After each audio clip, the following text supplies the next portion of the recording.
Good evening, and good evening. This is The Wort with Mike, Pete, and Steve. We're all here tonight, fellas. I'm not giving you mics because you guys are just laughing at me the entire time.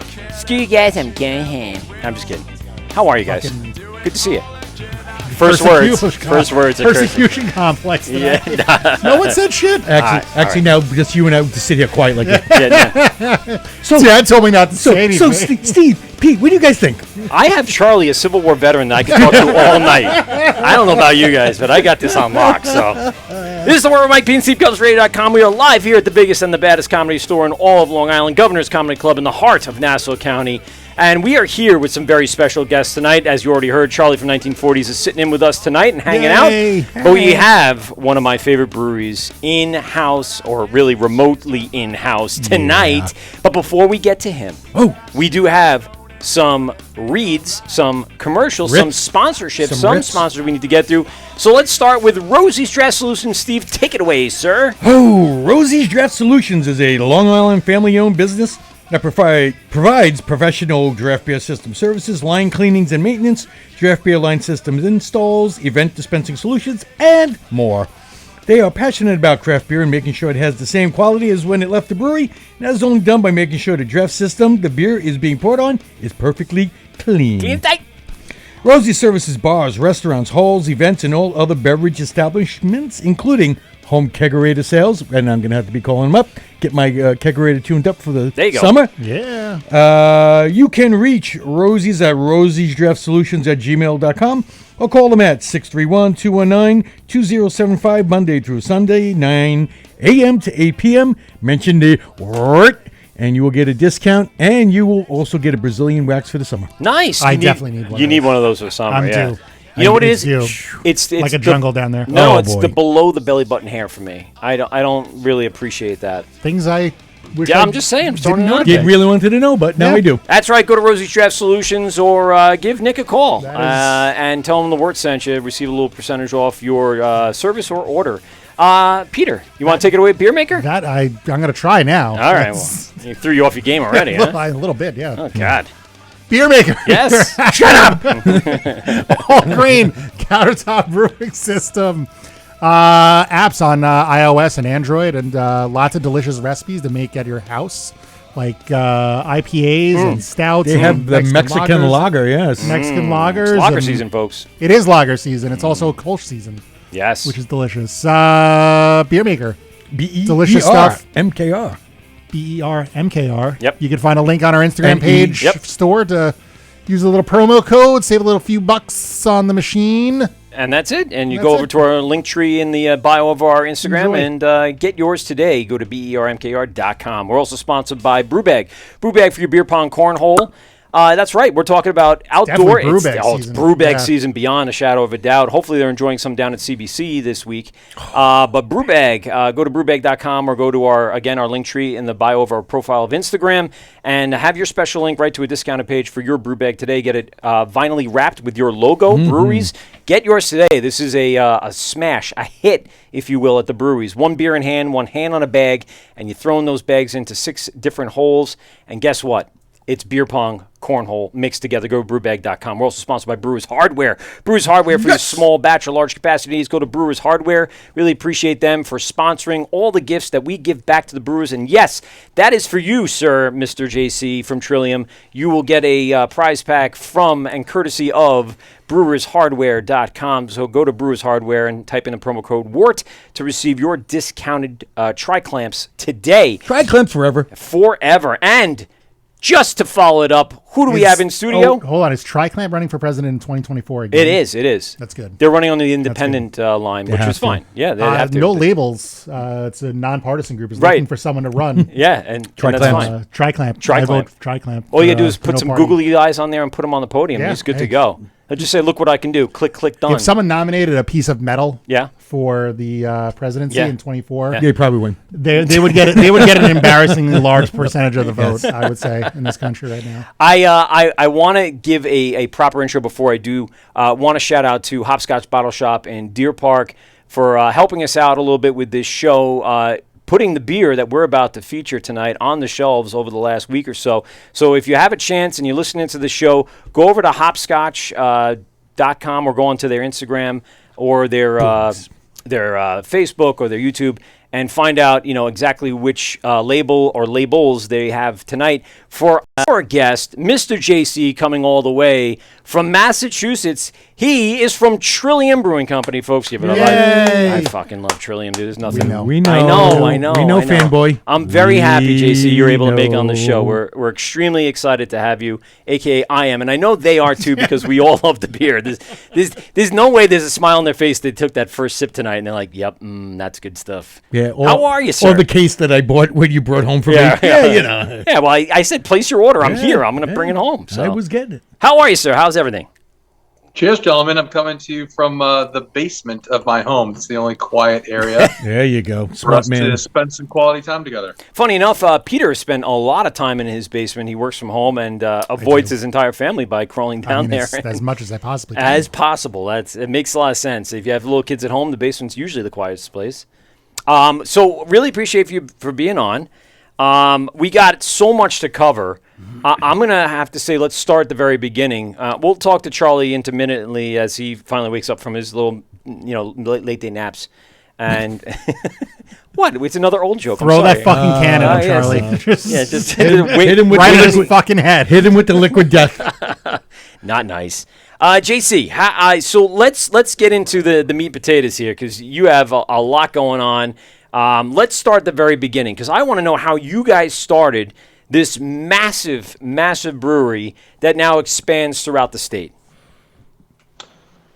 Well, I guess I started, my story is not terribly dissimilar than lots and lots of folks. Started as a home brewer, after the first batch of beer. I think anybody that's made beer, you kind of sit back and wonder if this is something that you could open a brewery. Could I open a brew pub?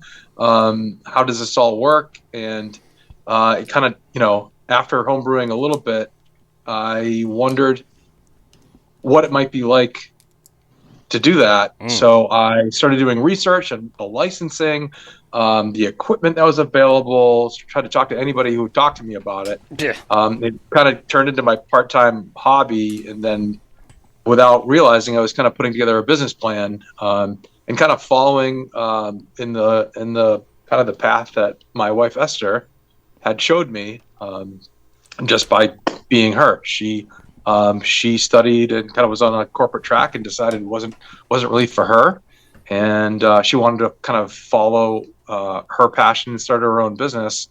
And she kind of showed me that it was possible to do that. I kind of wanted to pursue my passion and kind of make that my life's work.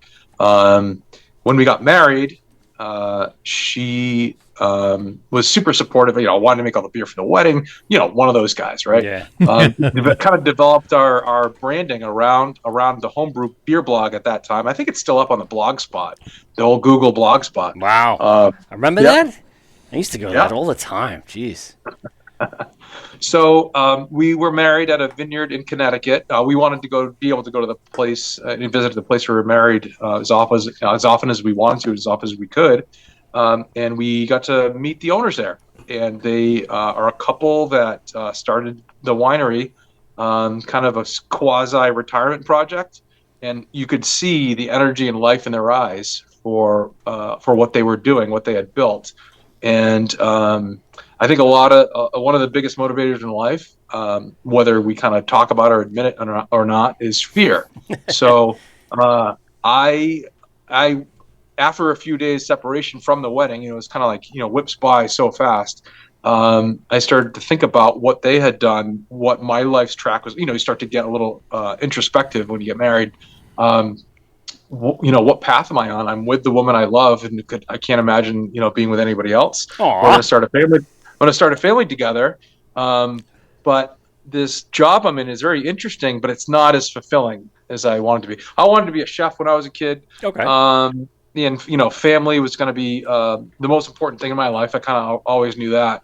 But if you're a chef, it's kind of hard to be. It's kind of hard to be. It with really is a family and tough friends. industry to have free time because you're working on the days that most people are off. Yep. I mean, that's so I kind the of gave schedule. up that idea in high school. Even I was taking foods classes then, but it kind of creating things it's always been inside of me. And you just kind of put those things aside.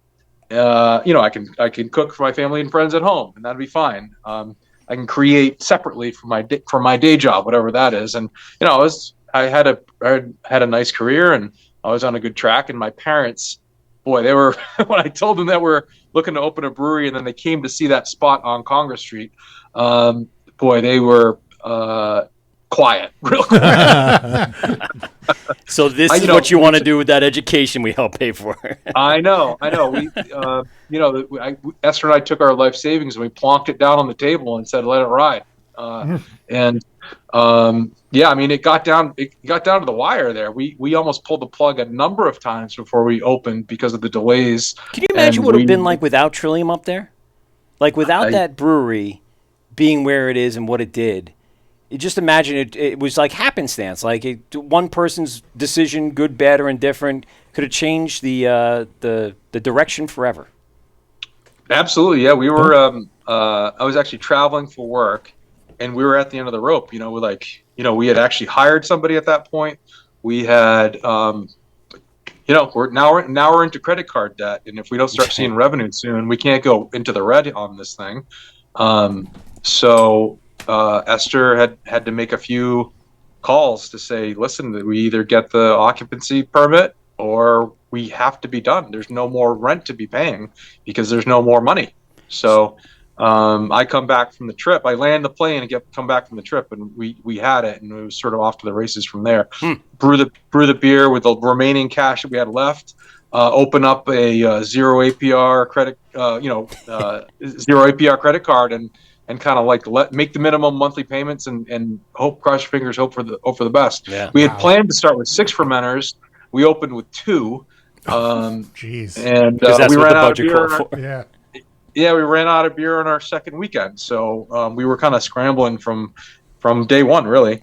Now, in those past homebrew experiences, thinking back on those moments, how did so much change, or did it change from your original homebrew batches to kind of where you guys are now?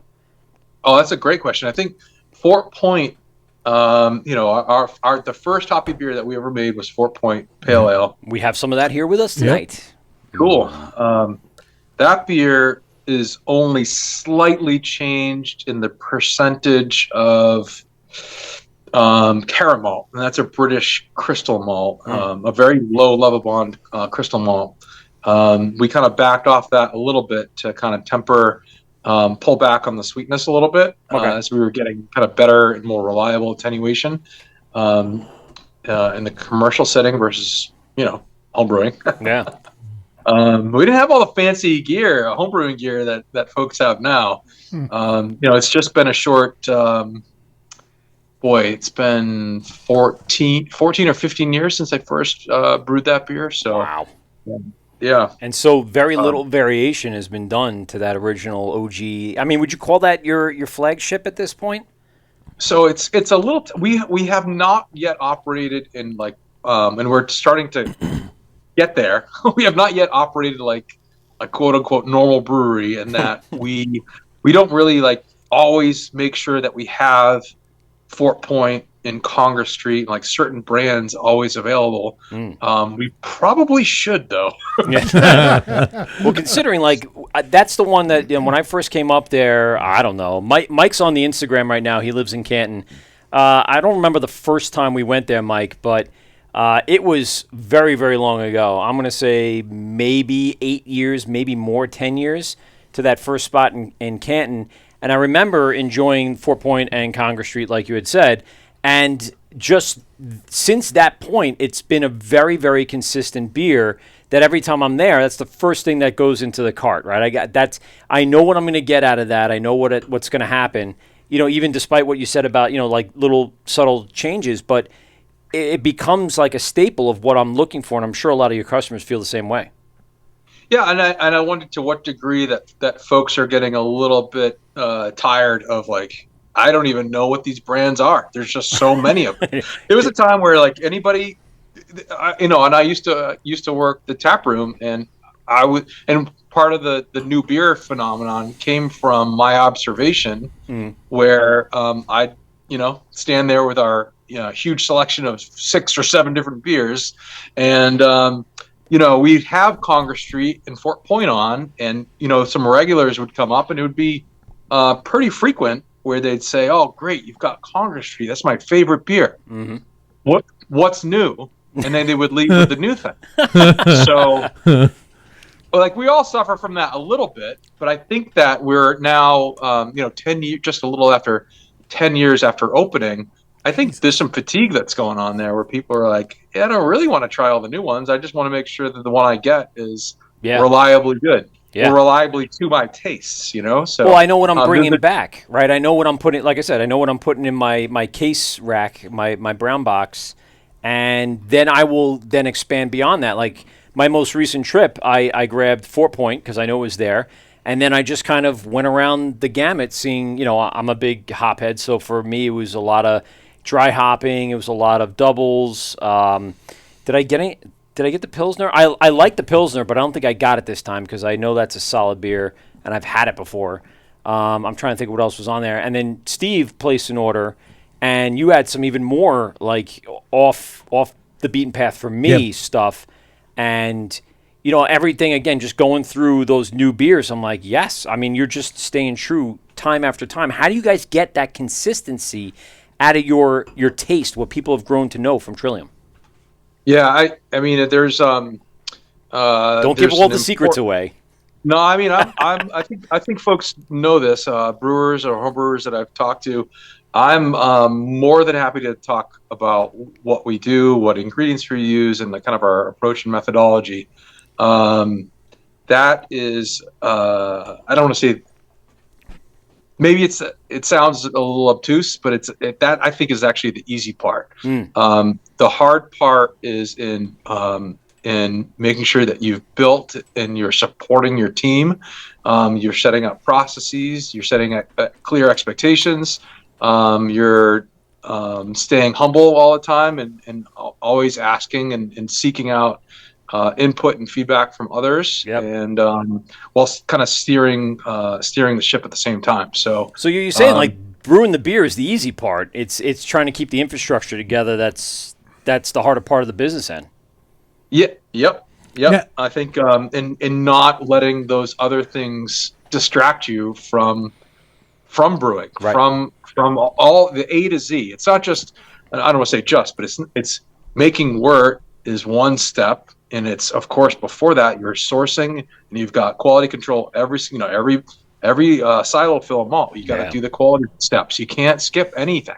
Yeah. There's every last little thing accumulates into the thing that's into the beer that's in front of you. So if you're taking a short step, or you're just kind of making assumptions that it's probably fine, you're likely missing something, and then you're going to have batch to batch variability. You're going to have your gravities are going to be all over the place. It's just going to swing to the left and to the right. And we probably do. We have a very robust QA QC program, and it's not the glamorous stuff. It's not the stuff that it's not tossing the hops into the boil kettle. It's not the Instagram pictures people dream of.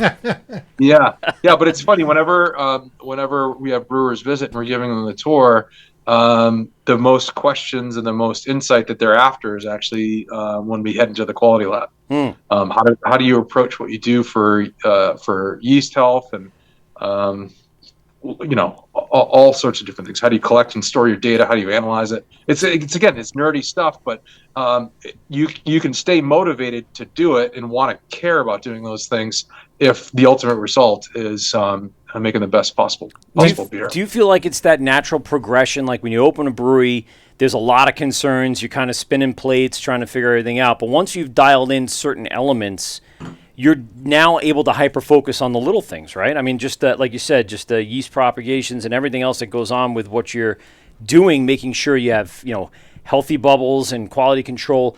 I mean, how deep are you involved with that day-to-day work?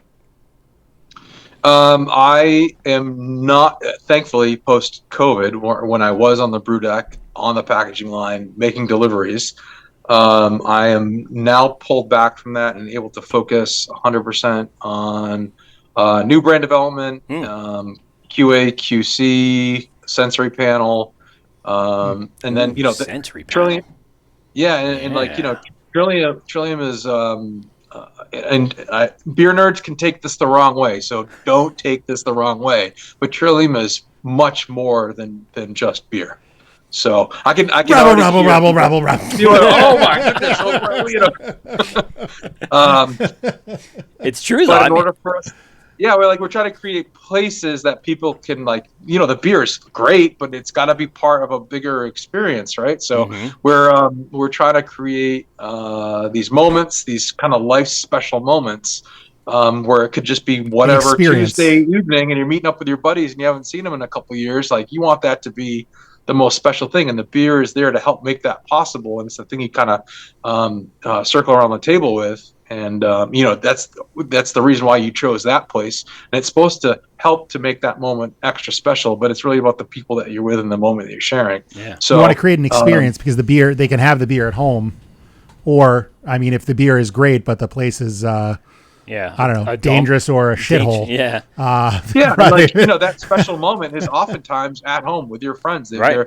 You've ordered something, or you swung by the brewery to pick something up, so that you've got the pick of the litter, and you can figure out how to make that moment special around somebody's fire pit or something. Yeah. So we have a number of spaces by which we do this, and sometimes it's hard for me to believe that we have so many places within a pretty small geography, really. And we were nervous at first, like, are we gonna, is one place gonna take business from the other? Or it's just definitely not happening. So I want to get into those locations. Steve had a quick question for you, though. We're gonna crack open some 4-point and talk about it. It's breakdown a little later. Steve Gabb, what were you saying? I'm sorry, I cut you off. When you guys first, when you were first looking to open the brewery, did you?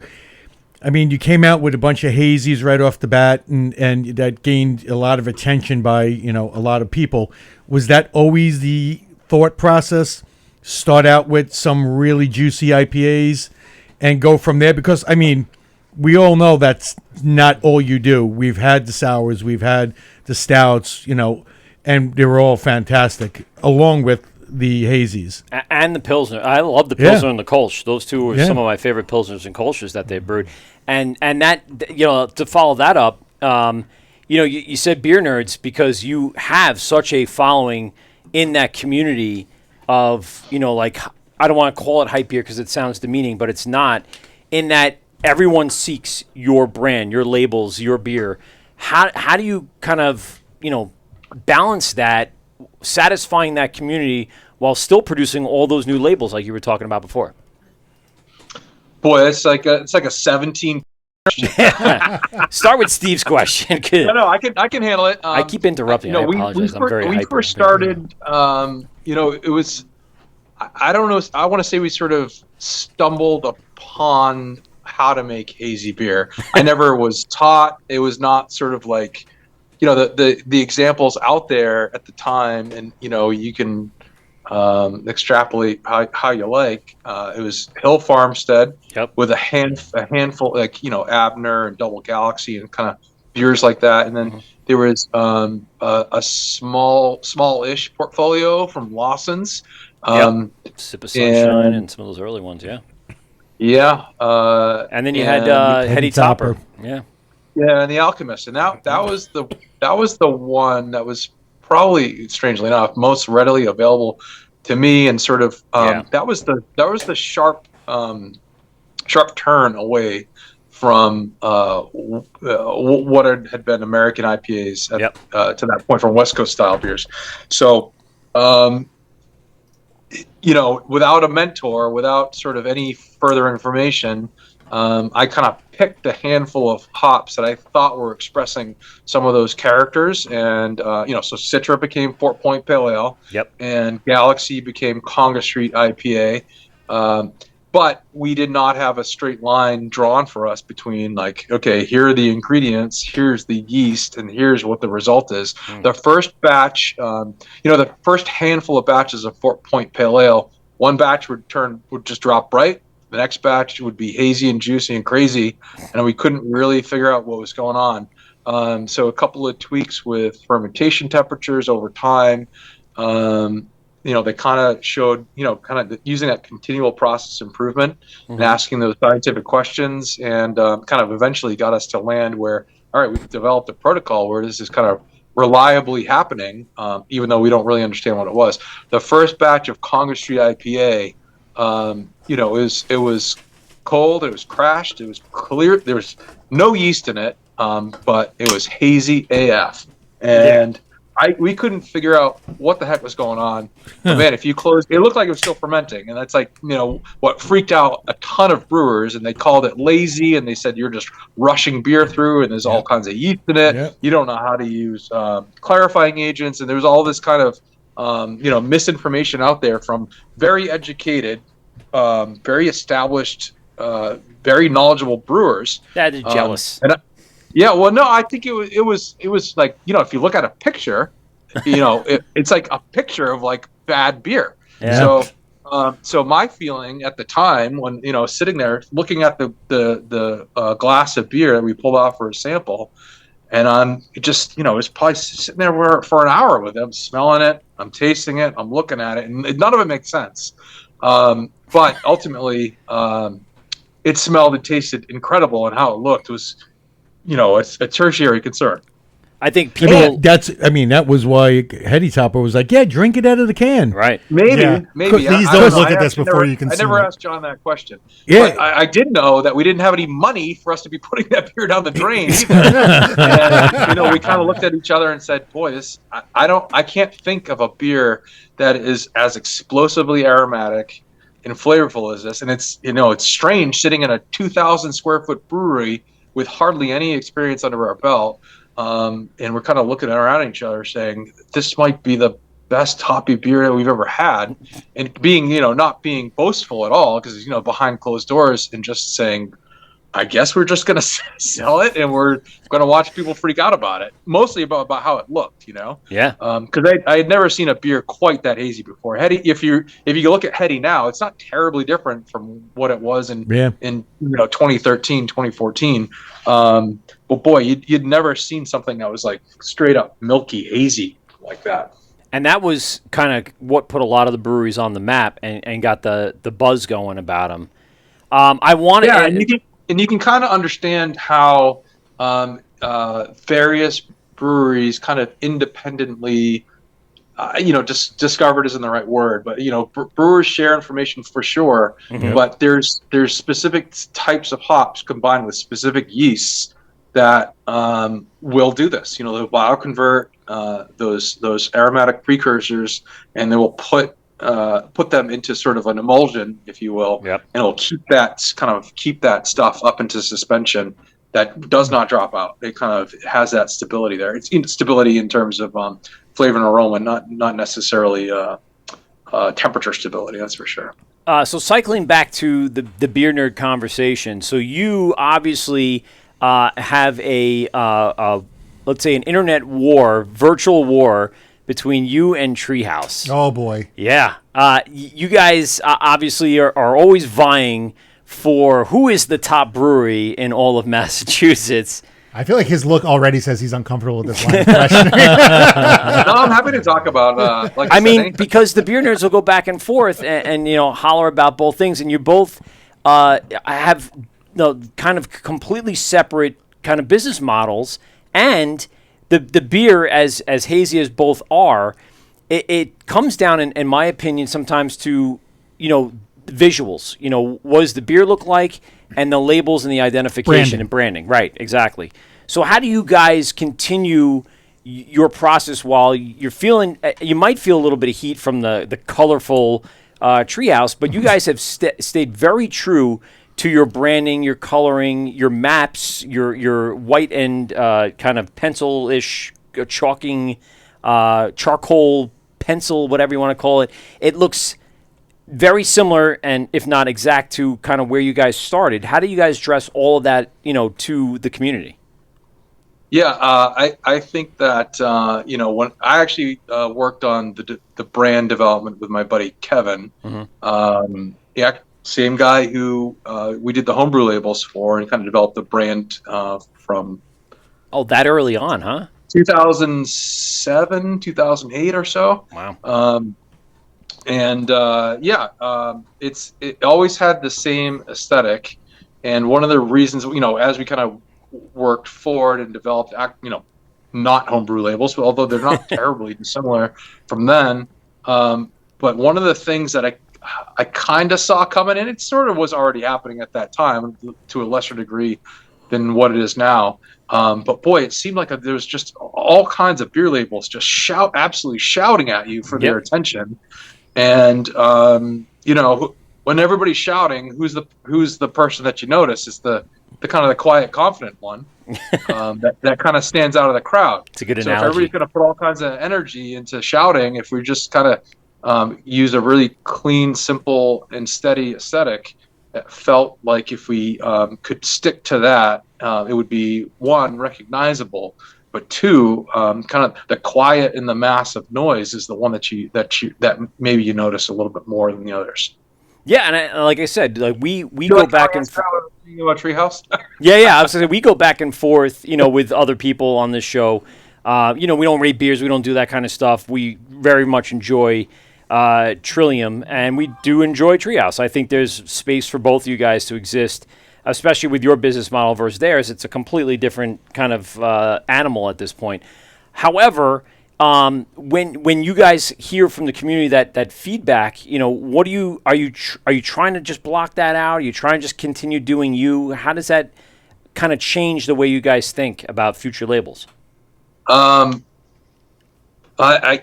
gotta say, we don't really think a ton about other breweries a lot. There's plenty of kind of internal drive. We do bring in other beers for blind tasting on sensory panels. Put our own beers in there, see if we can pick them out, and pros, cons, and we're always trying to get better. We've never considered ourselves finished. What was the question? I'll ask it straight out. Do you drink Treehouse beer? Or no. have you? Nope. No, there you go. Of course. I thought you were. Yep. But that's more of a function of me not getting out. I don't go anywhere. Does anybody bring stuff to you at the brewery? Like, hey, check this out. All the time. I knew it. I fucking knew it. Every brewer. And I'm sure they do it back at Treehouse too. Like, dude, look what Trillium's doing. Every brewer has. Yeah, I mean, I think that there's people get so behind their team. I'm looking. Like their local sports team. Yeah. There's just sort of like this innate tribalism in all of us. So once you pick your favorite, you're going to defend it to their death. Right or wrong. And you get you turn on blinders to whether or not they're doing a good job or not, or if they've made a mistake, and then vice versa. If you've kind of pegged somebody as the enemy, boy, you're just going to try to pick apart anything that they've done, again, right or wrong. True. So I think anytime there's fans of anything, there's going to be that kind of chatter.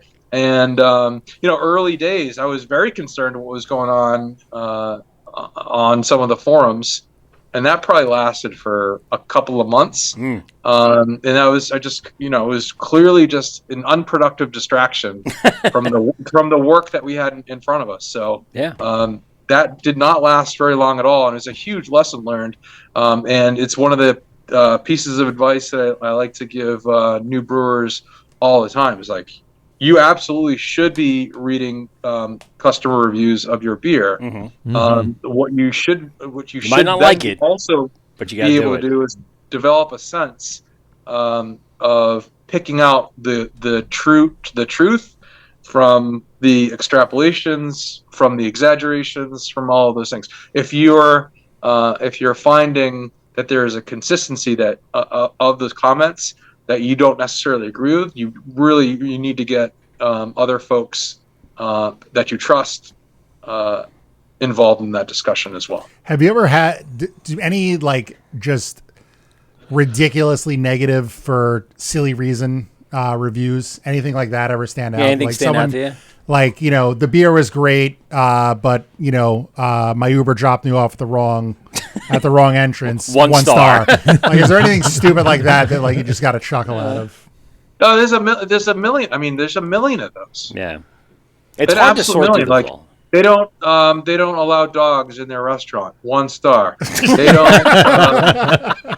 Their kitchen in their Fort Point restaurant is on the 2nd floor. By the way, there's a first floor, a 2nd floor, and a 3rd floor. The owners must not care about their waiters who have to bring their food up and down the stairs all the time. This is the silly nonsense I wanted to hear. Yeah. That's exactly what I was looking to hear. What? There's a guy out there, and I've seen it too many times. He actually brings a portable air quality. That's on that Haze Boy? Yes, and he'll be like, "Yeah, this beer was great, but the air quality was not up to where it should be." So 2 stars. Wow.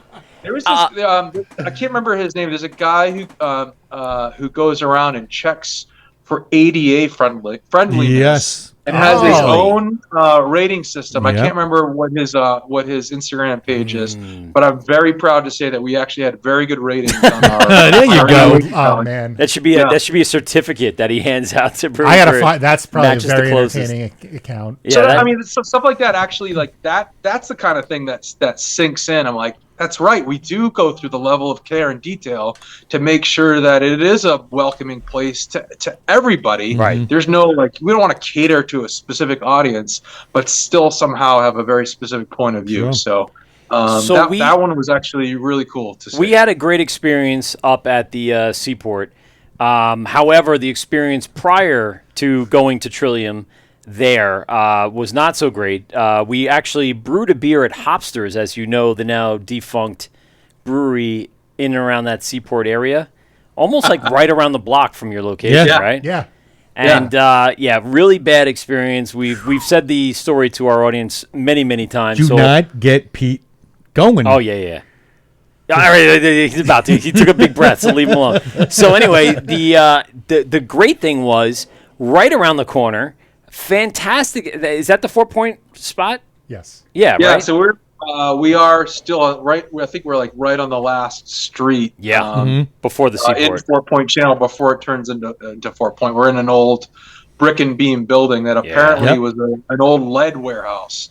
So a lead warehouse. Oh God! Can you imagine the cleanup on that? Trying to get that established. I just the old yellow pine wooden beams are absolutely massive in there. Really cool. Yeah, it's a fantastic location. I want to really talk about these locations, but we went in there. We enjoyed our nice meal and had some beers and took some stuff to go. Both times we were up there. Yes. That's the first place that we were like, all right, where else are we going? Oh, right around the block is Trillium. Yeah. We're heading there.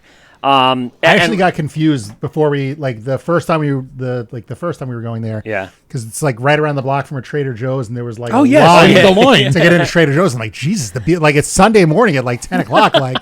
Like who's like Who's online buying that for much beer? beer? Like, oh no, Okay, all right, we're good. for fucking waffles. That is true. You guys can tell me the Hopster story when we're done here. So I Yeah, want to have yeah. you repeat it for your audience. Oh, We did God. Oh go, no, we've trashed them already. It's fine. Yeah, no, we Yeah, can yeah, trash we them went- on air. We had them on, and it was, in the moment it was fine, but the result was absolutely Abysmal. disastrous. I believe the owner, he actually went back to Scotland or Ireland. Yeah. He took He off. bounced. Yeah, Yeah, he he took bounced. off. He bounced with our kegs and our beer. No, well, we got our beer, but it was puddle water. So anyway, but like I say, like your locations, I've been to Canton, I've been to Fort Point. I want to hear a little bit about the Greenway's about to open in the warmer weather. You have the farm. Give us, the list and the genealogy here. Obviously, you guys started in Fort Point. You branched out to Canton to have some sort of suburban kind of setting. How did it evolve from there? Yeah. So the main reason to go to Canton, our little 2,000-ish square. I mean, the retail space at our original Fort Point location on Congress Street was 300 square feet. It was a joke. We didn't have a public bathroom, so the town said you can't even do samples. Never mind. Yep. Really? I remember going in and hoping to get samples, and they're like, "No, you just growler the fills, bro." Oh. I was like, "Okay, I'll take them." Give me all the fills. Okay, I'll take them. Yeah. You whipping out it's sort of Ziploc bags. You're like, it's kind of like the worst version of hospitality that we can imagine. It did kind of help, enforce the concept that we've got to be able to communicate as best as we possibly can. Yeah. The intention behind the beer, the flavors, aromas, and why we're doing what we're doing. So that kind of, to a degree, helped. But we ran out of space to put any more tanks in. I was chipping away chunks of the ceiling to be able to stand a tank upright inside the space, and there was no more production to happen there, and we were certainly well under the demand. We were constantly running out of beer. It was no room for a packaging line, a canning line. No way. We had to deal with these tiny little footprint Maheen bottlers. They're probably the size of a dining table, tiny, and they're on caskets, so you can move them around. So we went to Canton after I probably wasted a year looking for a bigger spot in Boston. We're competing with law offices, financial companies, life sciences. There's no way we can. You can't compete on rent on those things for a manufacturing facility. So we decided to go outside the city, even though we always wanted to be and are still a Boston brand, but we just needed space. So Canton is 25 minutes away with no traffic. But that allowed us to put in a proper brew house, because the brew house that we started with on Congress Street, that was a cobbled together dairy tank, and it was very rudimentary. It was barely homebrewing. It's what it was. So we put together a proper system. We're able to turn 50 barrels of wort out on each turn. Tons of fermentation capacity, but really we didn't have any process pipe or anything like that. We're still kind of hoses and on the floor, and everything snaked together for a while, and then we've kind of just built upon itself and adding lots of infrastructure from there. That was I think we opened that in December of 2015. Okay. Our brand had really grown to the point where it started to become, we had otherwise written off the possibility of being able to open something in the city because, it's just too expensive. Sure. Well, was it hard to deal with the city and I don't want to say the politics, but whatever it is to get municipalities that Yeah, I mean, there's zoning there's boards. breweries on every corner now, and the legislators, administrators are much more familiar and much more friendly, Right. as are banks. We were not getting a loan when we first started. It was life savings and credit cards. Yep. And that's what it was. And now, if you kind of just say we're going to do what that other brewery over there does, but in our town, because there's no breweries within 20 miles, you can get a bank loan now without any experience. It's kind of incredible. Yeah. It's anyway, That's scary, actually. but if you're good, yeah, but it's like the banks make proliferation of breweries across the country and really across the world is in part because of willingness of local financing to be a possibility. And, they don't get as much people credit as they probably deserve. The people the banks taking chances on these breweries early on, and you know, past what you guys went through with the the life savings and the credit cards. After that came a wave of people going, what you said, I want to do what they're doing just here. It took a lot of guts for some of these banks to say, all right, we'll help you out. And then, obviously it worked out for a lot of people for that matter. Yeah. And, frankly, we've had to change banks because they basically said, oh, that's clearly the limit is what's possible for you. Wow. And then we just say, okay, we're just going to take our banking somewhere else. And then we continue on our way because we're largely funded by cash flow. We're Esther and I are not trying to be in like crazy debt, although we are. We're not being crazy debt for the rest of our lives. That number needs to start to tick down as we I'm 46, 47, I forget. But it needs to start to come down, and the associated stress levels of that need to go with it. Wait, so you're 46. Charles is 146. That's what I was just saying. He worries about the. Am I over 150 yet? I don't even know yet. Again, it's still thinking about loading those cannonballs. That's true. Yeah, and he must be really good at hand stitching dungarees.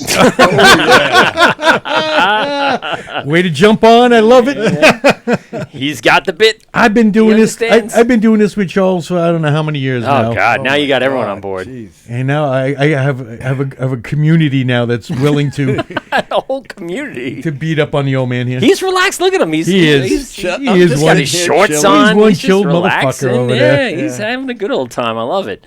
He's enjoying the beer as well, sir. So let's talk about the other locations really quick. So we have the Canton spot. We have the 4 Point spot, which I've been to both. I have not been to the Greenway.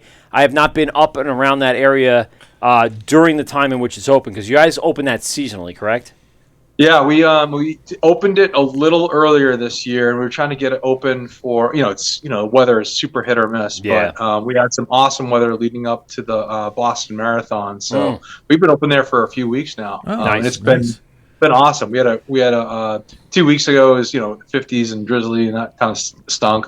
But this past weekend was absolutely glorious. So we that's kind of the magic of the beer garden, right? So if it's not a guaranteed thing every single day, but when it's nice, it is so special. Particularly in Boston, particularly early in the year. It's like that first time that warm sun is hitting your skin and you're sitting down with your friends and having a beer. It's just and everything else kind of melts away.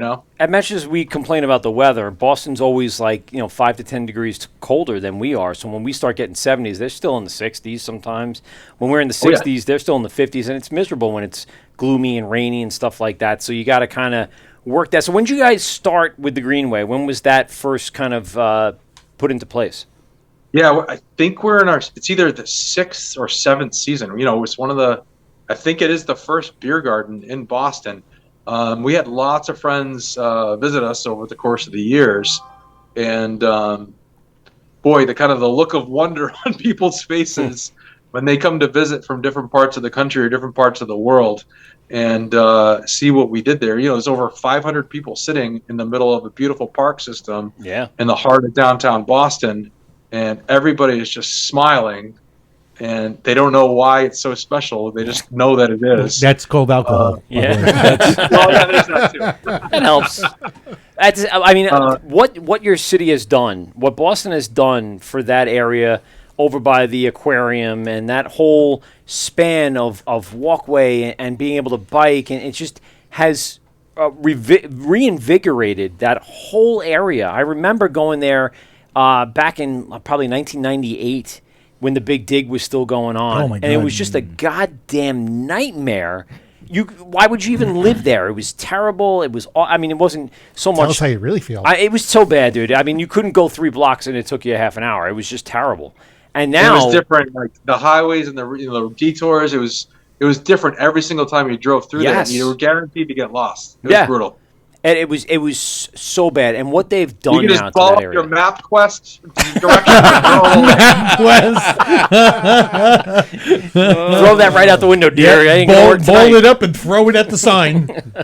If you use MapQuest directions at any point in your life, it's time to take your pills for your back. Yes. Myself very much included. I'm myself very much included in that too, for sure. Always carried a Rand McNally. But it's so cool. There's literal dozens of beer beer gardens across the greater Boston region now after just 6 or so years. My buddy Henok from Omnipolio came to visit from Sweden. He's like, I have to open a beer garden in Stockholm. Yeah. And he did. He did it a year later. It's so cool. I just texted my brother like, hey, we have Trillium on the podcast tonight. And that's actually the first thing he said was their place in downtown Boston is awesome. Yeah, that's cool. We just opened a new beer garden on the Boston Common. So, yes. As a crow flies, it's less than a mile away, but it's an entirely new set of customers. And like people, if you think about it, you might not really ever go to a different neighborhood, even though it's super close, because it's just not, a neighborhood. Yeah, you're just not going there. Viable. It's not where your tea ride isn't running through there, or you don't have friends that work nearby or whatever. Yep. So bringing me back. I went to Hempfest '99 in Boston Common, back when it was very, very crazy and illegal to do so, but yet they boarded off the entire Boston Common area, and they had the police on the outside. But the minute you walked in, free to do whatever you want. I also went through Boston Common like 2 years ago, post-COVID, and it was still like there was that little amphitheater down on I think that was the west end of it, and then there wasn't much there. So it's a great spot to have vendors and people all around that area, because there's so many people. When it gets nice out, that place is like Central Park. Imagine just setting up other half in the middle of Central Park. People would lose their minds if they could just walk from their blanket over and get a beer and then sit back down. It's a hell of an idea for sure. Without getting mugged or in your city it's different. In Boston, it's not so bad. No, not in Boston. Not in Boston. So you also have the farm. Tell us a little bit about that. That farm from Boston. Yeah, we laughed about that commercial, by the way. So Trillium was founded on the concept of being a New England farmhouse brewery, and to start with a little tiny brewery in the worst piece of shit building in the neighborhood was a pretty far stretch from being a New England farmhouse brewery. But my family didn't leave me a farm. I didn't. We didn't have the money to buy a farm. So what the hell? How unfortunate. My family left me 3 farms. They were all called Barrage. They were all Barrage. Barrage 1, 2, and 3. Just numbers. They didn't try new names. So we lived out the idea through a whole bunch of different beers that we made, and it wasn't intended to be our flagship beer. If you remember, maybe 10 years ago, Belgian, pale Belgian beers were super, super popular.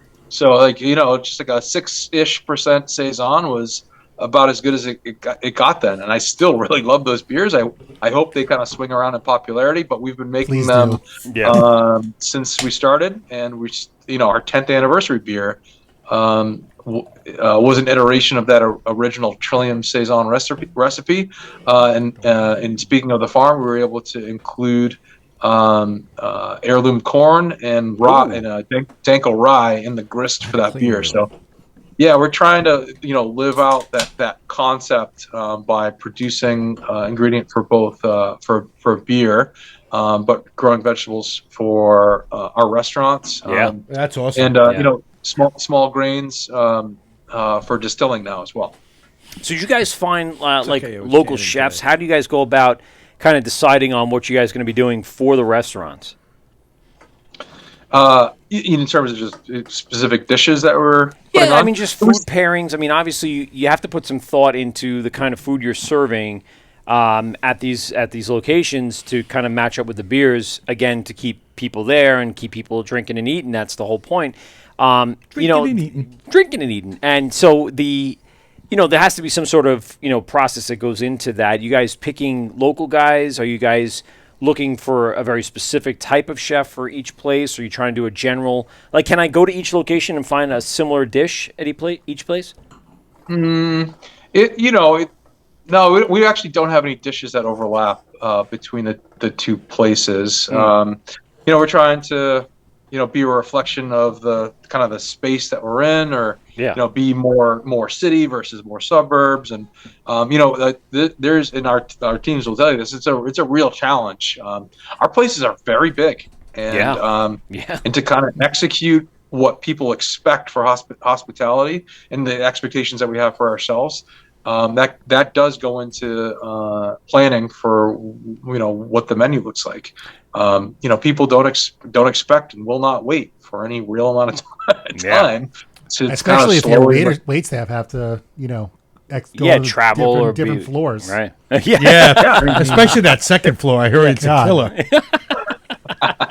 So inconsiderate. Yeah, I mean, if people are getting checking out of their hotel, coming in for lunch, and then need to catch a flight out of Logan, you can't have them sitting around waiting. Nope. Got to have them filled up, ready to go.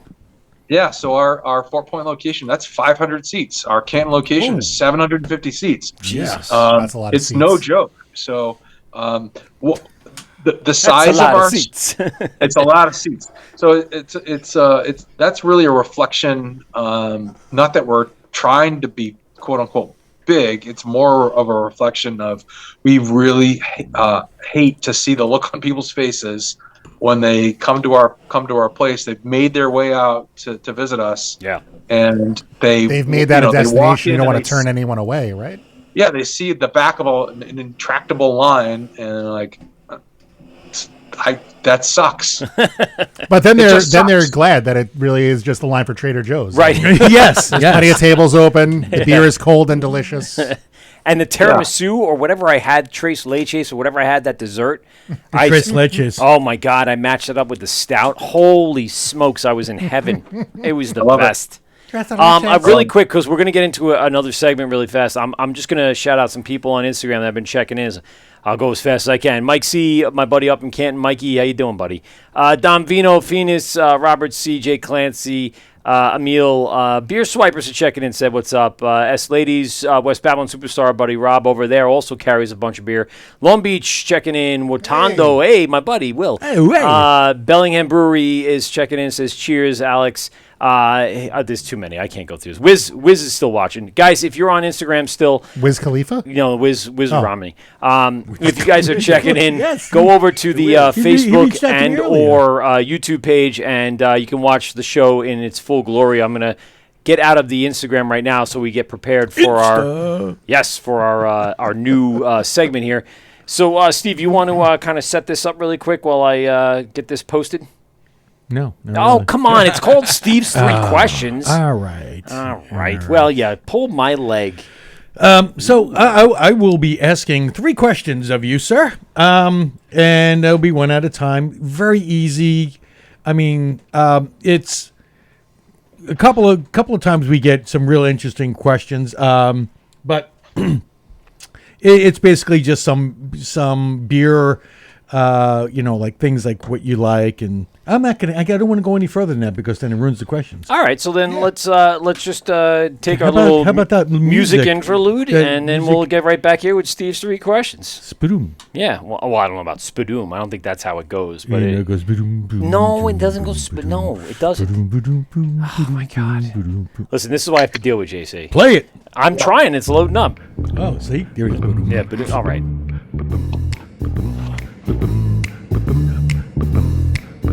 Hey, you cool Hellcats. Tonight, we bring you a very special presentation. 3 questions with our very own Steve Pominski. Yeah. Steve's questions. 3 questions from Steve. 3 questions. Steve's questions go. I knew you were gonna. Yeah, it's your thing. It's the thing. Thing. Ahead, Steve, take it away. All right. So, question number 1: what was that first beer that turned you on to craft beer? What was that one you said, I want to know what's going on here, and I need to find out more, and this is delicious? What was that first one? Easily it was Guinness. So really, in college, I was the kid that was buying, with his little bit of beer money that he could possibly muster for the weekend. I would go get a 4-pack of pub cans of Guinness. Nice. Everybody thought I was a total idiot. Like, why are you buying 4 cans of beer instead of a 30-pack for the same price. You idiot! It's like a terrible economy. Idiot. You're like, you don't know. It's delicious. That is not. Guinness is not an answer we've gotten before. No. That really is not. I mean, we've had many of, the usual like Sierra Nevada and Yingling, and but no, that's. I like that one. I like that. Man after my own heart. Nice. Stout. I love Guinness. I like it off draft. I don't like it in the cans, but if you get it, and I love mixing it with a Smittix. I love mixing it with any Guinness Blonde. It's a good mix. Between those, delicious. But like I'll actually seek that out. But I don't think I would say that turned me into what I am today. I mean, it was just there. So you know what? Yeah. Between Guinness and the other one that always I had to have. Yeah. Was Boddington's. Really? Boddington's was another one that just kind of was there. I was like. That nitro wonderfulness. I don't like Guinness. Charlie remembers, when he was like 89, the Schlitz that he was pull tabs on the Schlitz, right? Well, he remembers. We used to have to carry that church key with. Oh, that's it. Yeah, Charlie remembers when the horse and buggy would come down the street with the wooden barrels, with the dry ice in the back. And they would roll it off the back, and we'll talk about that later. Question number 2. Ooh. Number 2. What is the wind velocity? Oh no. What is right now? What is your favorite style? Oh boy! And it's now because I believe all of us. It changes. Yeah. 1 minute. It's such a difficult question because he's gonna say King Julius. I'm one of those guys who's just always like the right beer for the moment. So, all right, at this moment, what is that right beer? I feel that same way. Yeah. So, I most recently really, really enjoyed our take on an Italian Pilsner out of our new beer garden on the Boston Common, and that was the perfect beer for the moment. Italian Pilsner is getting to be that's like the new kind of it's style. Crisp, it's clean, it's a good fall, spring, summer beer kind of feel. I do appreciate a good one every now and then for sure. Not something I would seek out and drink like 4 or 5 of. Like I'm just so used. You could probably drink about 30 of them and be fine. Right, but still, I mean it's something I need the variation on, but at the same time, like I will on the list. Like, for instance, when I went over to Canton, I was looking for something light to start, something light and crisp just to start my day and ease into it. I'm sure some people kind of go through that same thought process, like, let's start crispy, end up really like on a triple IPA at the end of the day. That does happen. Yes. To kind of a point 2 of that question, what is your favorite style to brew? So I would easily say Saison because it's kind of ties into the core of what we do, being a New England farmhouse inspired brewery, and being able to design a beer with intention from what it is that we can grow on the farm, and then being able to react to what grew well that season, and that's kind of the origin. It's almost like long-term chopped, right? Like you don't know what the best crop that's gonna come out of there. You had big intentions for certain things, but what comes out, the best ingredient might be something you're like, oh, all right, we're gonna use that for this, and then just kind of go with it. Yeah. Yep. All right. Question number 3 and final question. Ooh. You go to a bar or restaurant. What is that one beer you hope they would have on tap, other than something you brewed? And it could be from any time, at any place, anywhere.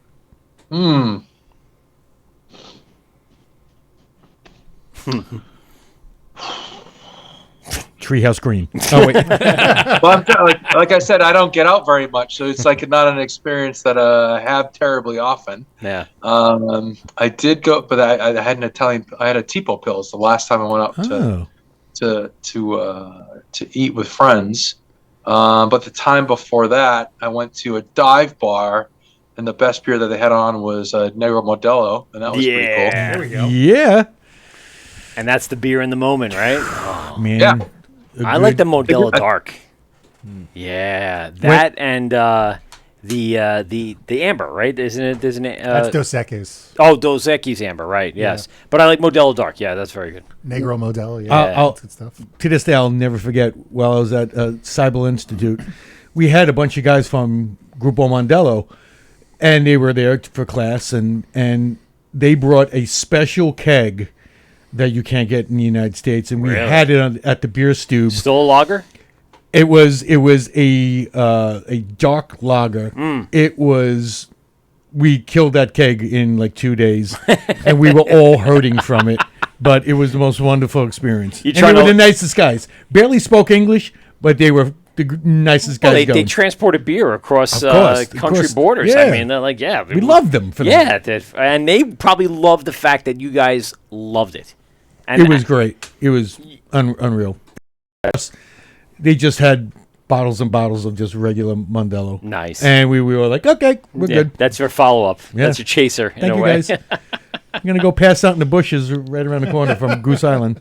So JC, just to kind of slow it down a little bit, we do have Charlie in here from 1940s Brewery. Oh, there he is. Out in Holbrook, Long Island. He is a master at what he does here locally. And, 1940s is when his first child was born. So that's... That was the prom, I think. He was, that was Charlie's 50th wedding anniversary. that What are you was, talking yes, about? he was his 50th, where his first grandchild was born. So you brought with us today your Nelson, your collaboration with Steven here from Barrage. You guys focused on the Nelson hop. You guys, this is the second iteration. I want to talk to you a little bit about this really quick before we get back to JC. What did we do anything different? Did we change anything out? We add, subtract. What did we do on this one that kind of brought it back to life, or that you said I need to do it again? They didn't let Charlie brew it this time. Well, I'll be honest with you. I haven't stepped on the brew deck to brew in I don't know when. 1876. Well, because your son pushed you off and said you're not coming back on. Right. Yeah. No. Once my Hence back the walker in the corner. Yeah. Oh. Once the back went out the second time, I was done. Yep. But I had asked Steve months ago. Yeah. I said to him, I says, "Is it okay if we rebrew this?" He says, "Go right ahead." We didn't change the recipe. It's the same hops, same everything. Yep. But early returns are that people feel it's better than the first one. That never happens. No. Batch one was better. Yeah. And it's just like, how do you remember to a T a year ago that taste? Well, I have no idea. What's funny, John? I'll let Steve do it. Jonathan, his partner asked me, "Do you have any of the original?" I go, "I have a 4-pack." He goes, "God damn you! That's not."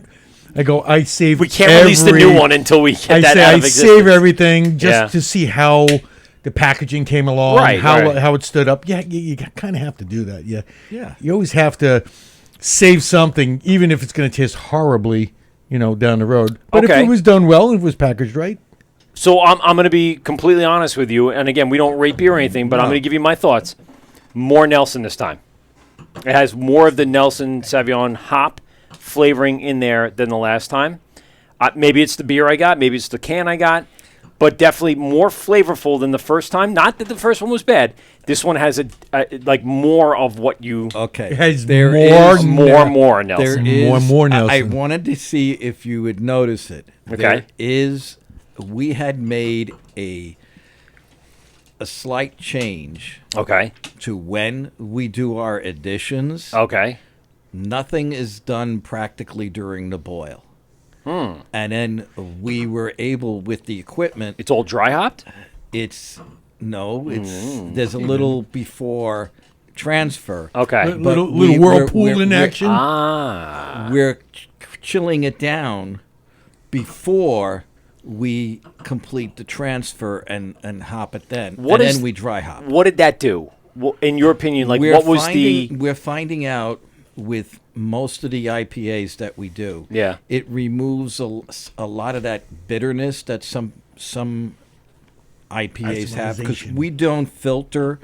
We don't use clarifiers or anything. Right. We just cold crash, and that's and this is what you get. Well, you got the look. I mean, the haze is there. Yeah. Like people love. The flavor is more Nelson, as the can says for sure. You're getting good responses, correct? They're like, this is now. Well, I will tell you, it only hit the brewery today. Okay. I didn't have the first one. We started canning. We only canned it at 2:30 this afternoon. Oh, so this still has can kind of Little package shock. but I still, didn't have the first one, but this is better. People have it.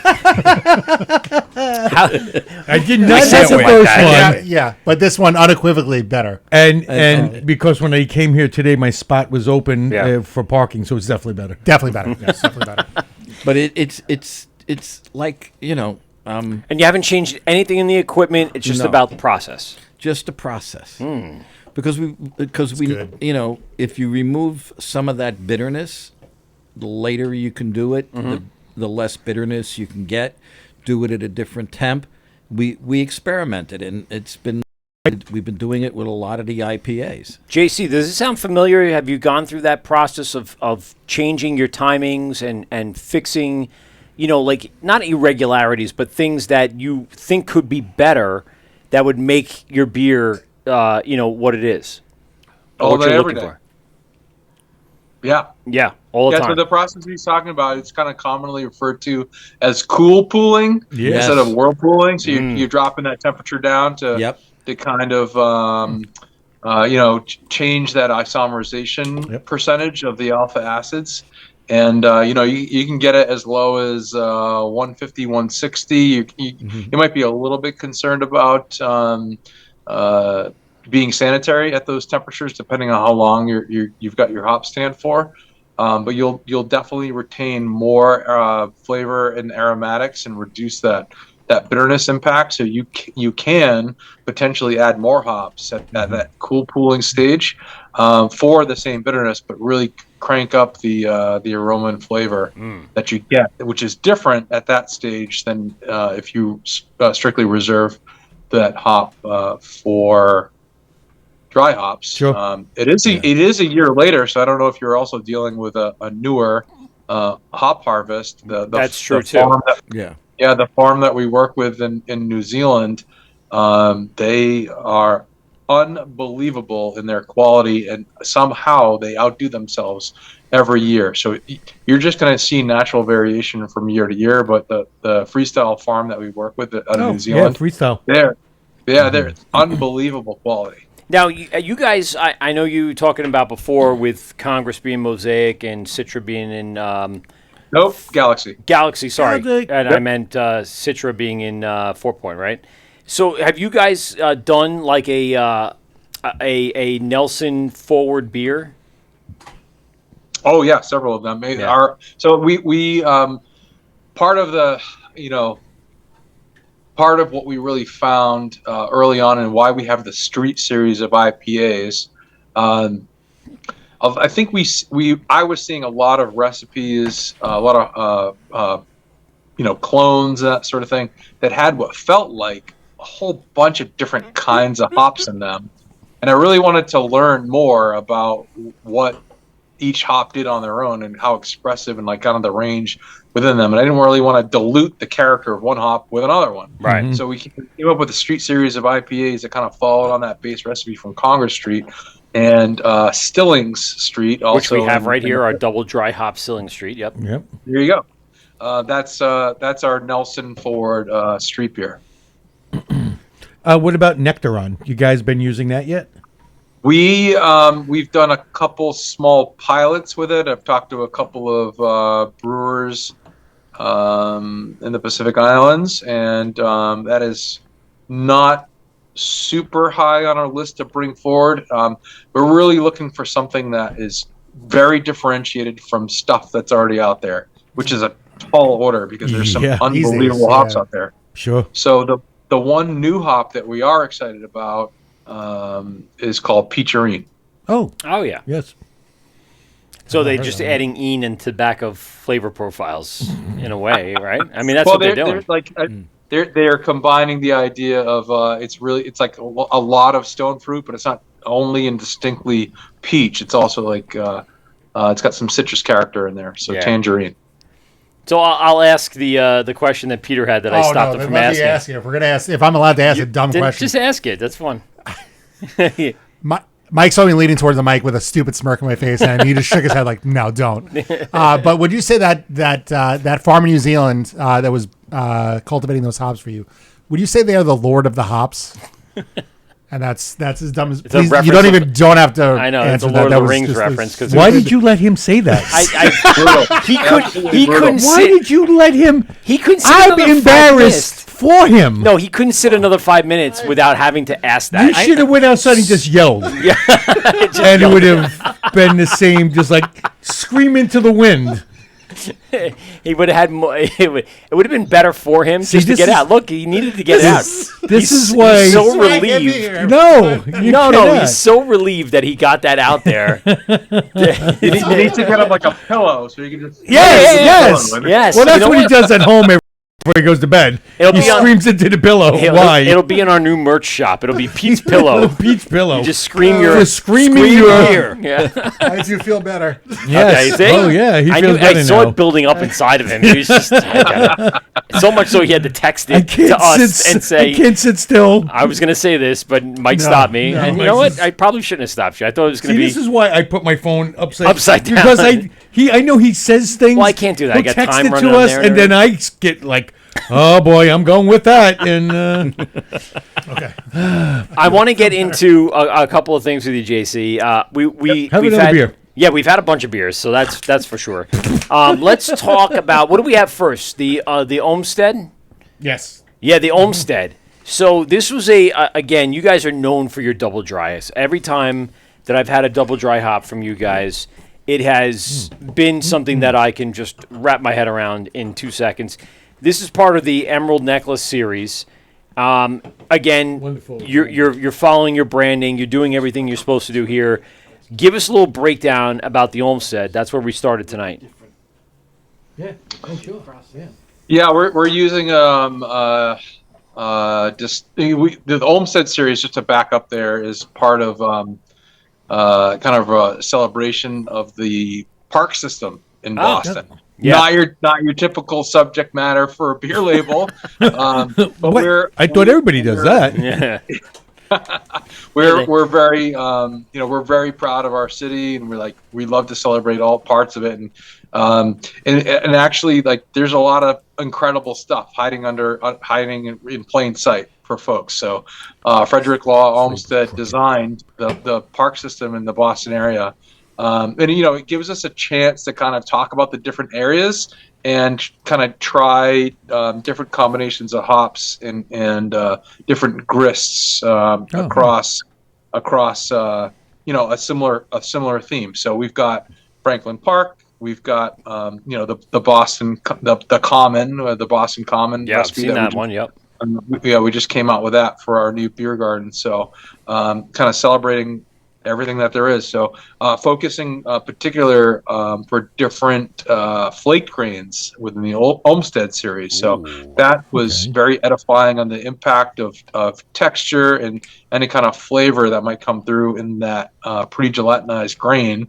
I think there's a lot of myth and lore around New England IPAs, and that there's just a ton of unmalted wheat or oats or something like that in there. Corn. And which is kind of funny because it was a number of years before we even tried doing that, but people just assumed that we have just a bunch of starch that was causing the haze in our beers. So, do you guys lean more towards flake or malt? We hardly ever used flaked in almost any of our New England IPAs. And that's crazy because you would almost associate, if you've had another beer that was in that same ballpark, you would ask them what it is, and they'd be like, "Oh, that's a lot of flaked wheat." Well, you know what? Yeah. Early on, a lot of brewers were using flake. Yeah. Flake wheat, flake oats, and then after realizing that it really didn't really do anything, except for get your mash stuck. Right. You turn the malts, and it's You could get similar results. you get without better. all the You hassle. definitely get better results. Yeah. What's the grain bill in Olmsted? What's the actual grains we're using in this guy? I would ask you to go onto trilliumbrewing.com to take a look at the recipe that's on the website there. Oh, cool. No, you actually post all of your recipes? Yeah, we do. We do. Like I said, we really like to be upfront, and I don't know. There's not really much to hide, and like I said before, we're really happy to talk to folks about their process. If you got a specific question, I'm more than happy to answer it. General questions about how do you make the beer, it's not something that I'll take time at. But if somebody's like, hey, I'm trying to get this thing done and it's just not going for me, this is what I do. Do you see any opportunities for me to make it better? Whether it's a home brewer or a professional brewer, we'll check out our recipes on our website. It's all here. The grist. We list the grist, ABV, and hop varieties that we use in there, and then if there's any non-traditional ingredients, we put them there as well. While we're talking about the beers, one of the beers that, obviously to me as an audio engineer really got me was Headroom. Headroom with the nice penciled mixing board. Yeah. And you had one of those giant posters sitting in Canton that I was eyeing every Mike time I tried to was steal there. it, and they took him out in No one cuffs. stole anything. Yeah. I did inquire at the shop at the old location in Canton, can I buy the posters? They're like, no, we had them custom made. We posted up. I guess that's what I was told. But that particular label, that brand got me, man. Like that was the one where I was like, I love the sketch of that freaking mixing graphics, board. man. Yeah, it's fantastic, and the black on white and just stands out. It's fantastic, and you also have beers like Big Bird that just get people almost like a charcoal kind of Big Bird legs, and then you have landscapes, something like Central Artery, which was all about cityscapes and stuff like that. If you look at all the daily serving, right, you always have the stopwatch, and then all of their sour beers with their raspberry, blackberry, strawberry, all their mixations with the sour. Oh my God! I mean, just the overall branding blows my mind, and how you guys come up with all of the labels that just catch my eye immediately. I go, that's Trillium, and you just know. Well, not only that, but you'll see that that same label, or that the way it's that again you're using that stencil-y. And then all of a sudden there's a burst of red color or something. Yeah. And then you're like, okay, this is something different. What's going on? And that's a great way of basically showing somebody, okay, yeah, this is maybe the sour. Or maybe, this is one of the fruited, beers. And it stands out, but in a great way. Yeah, we're pretty judicious with how we use color. And you're right. Like we do punch that up, obviously, for the daily serving beers, and we use use more earth tone type colors and lots of other labels. So Headroom, if folks don't know, that was I still remember getting the phone call from one of our from Paul. He was working in the cellar at the time. This is still out of Congress Street. He texts me and then called me back later. He's like, he just felt really uncomfortable with how much hops I was asking him to put into the dry out for that beer. But Headroom is kind of a music concept, or sort of an amplified music concept, where it's where an amplifier can actually bring the volume up or the power to speakers for a very short window of time and not have distortion.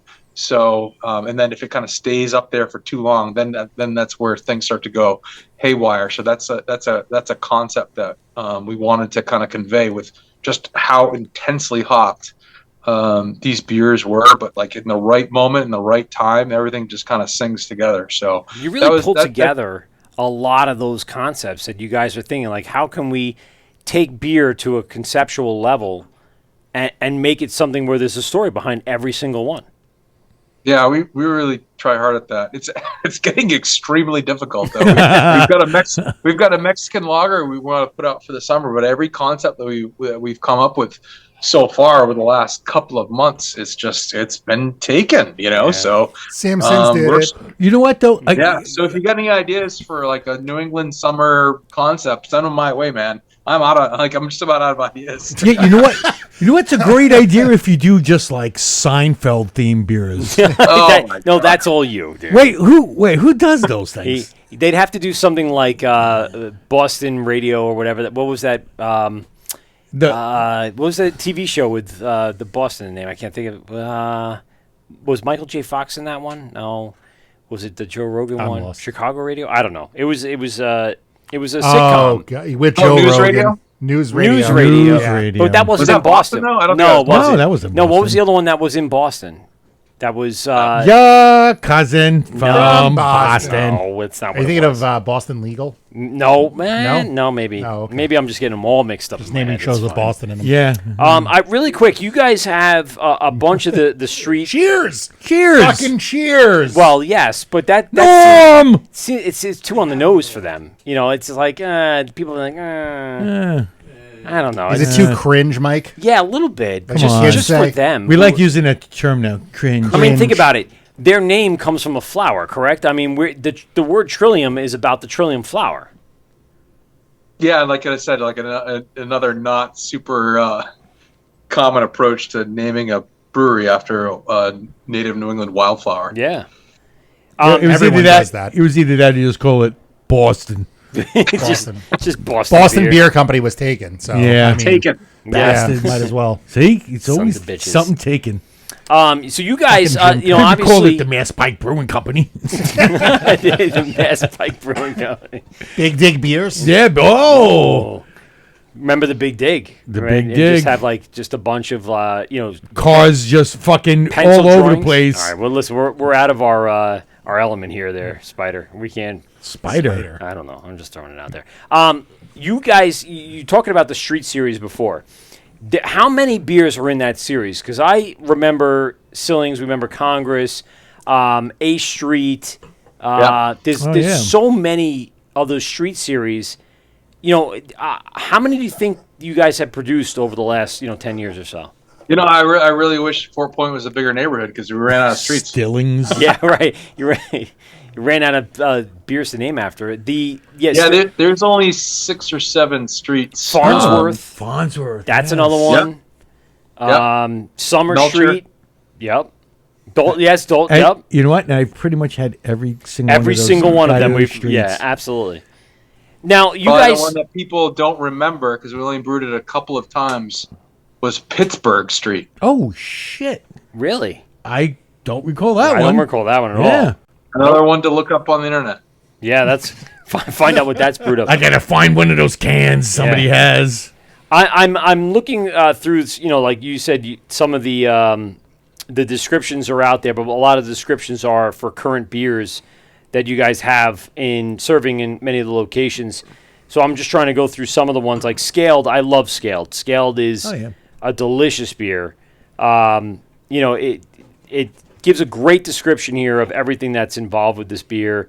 Developed fermentation, profile grass, coupled with fundamental elements. You guys have great descriptions on your website that kind of give you a great insight into kind of what you're about to experience. Now this one, I had to bring this. I only had one left. Pocket Pigeon. Oh yeah, Pocket Pigeon. That is an odd name. Love Pocket But Pigeon. that's what I'm really interested. Where did Pocket Pigeon come from? I know there's a We have backstory. a series of pale ales. Where did the Called name the come Small- from? Wrong answers only. Yeah. We have a series of pale ales called the Small Bird series. Yes. And we really when we started with Fort Point Pale Ale, I was kind of putting a stake in the ground because you do look at other breweries as a frame of reference, right? Yeah, So of course. Sure. a landmark or an aspirational thing for something that we really appreciated that do such a crazy range of styles extraordinarily well.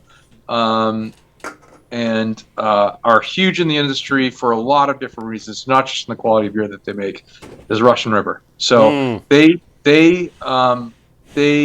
put a clear stake in the ground as to how they were going to approach their hoppy beers, and I kind of want to do the same. So with Fort Point Pale Ale, Oh, awesome. it's obviously not a pale ale. It's obviously an IPA.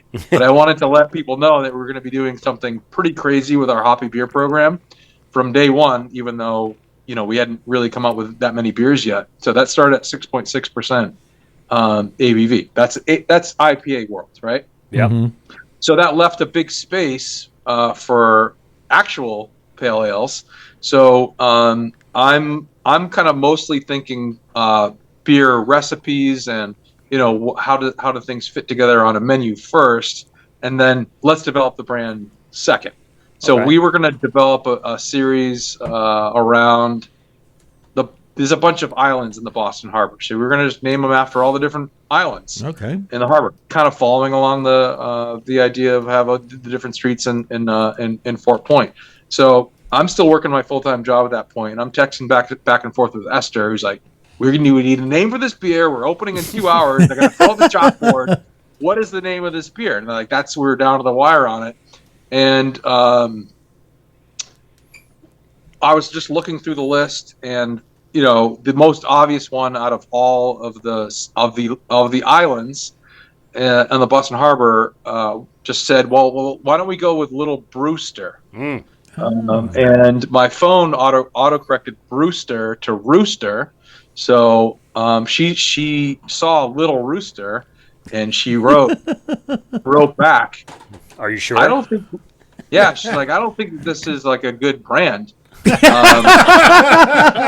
And then Smart woman. and then I said, well, that's not what yeah, you're right. That's not what I said. And she's like, we can't name a beer that means tiny cock. That's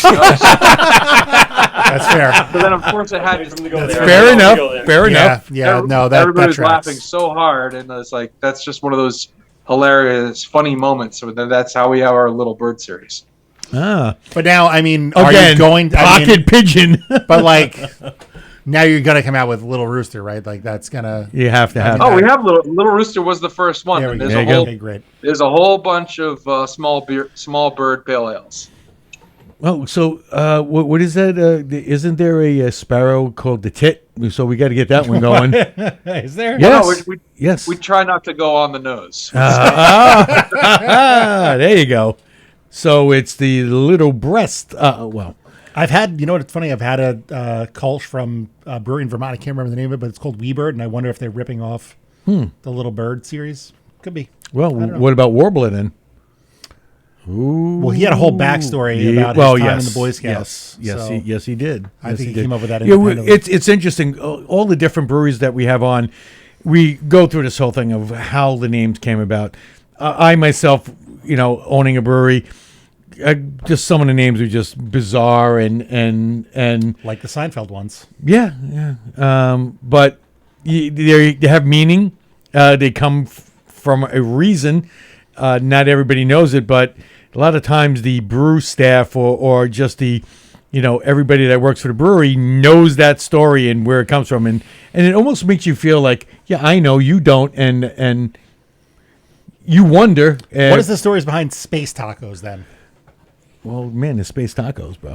Yeah, the space tacos, and that was like a big seller for us. So, I mean, I Space- saw the name on the board, and I was like, well, obviously, I see, need that exactly, beer. space tacos. You have to have that, especially if you go to a Mexican restaurant and it's I on did. I tap. went to Del Fuego. Yeah, and it had space tacos and on. it was great. So there you course go, they were. bro.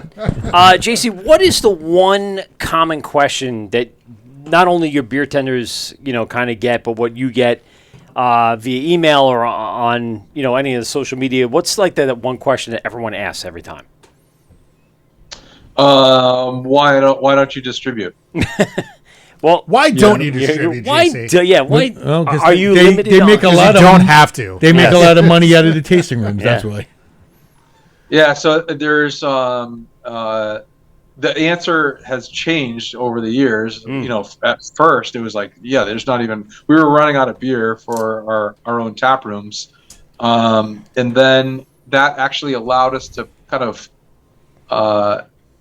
basically reinvest some of that margin back into the beer recipes, and that turned into recognizing how things change and evolve, in the distribution market, and that's generally not for the better, So the beer distribution market can be particularly brutal on beer, especially if it's not really designed for that. So there's beers that can handle the distribution world readily and easily, and they're great 2 months, 3 months, 6 months, a year after they've been brewed.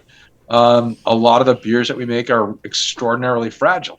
So we're dipping our toe, and that's why you probably have some of the beer in front of you now. Is we're trying to figure that out, how to make that work.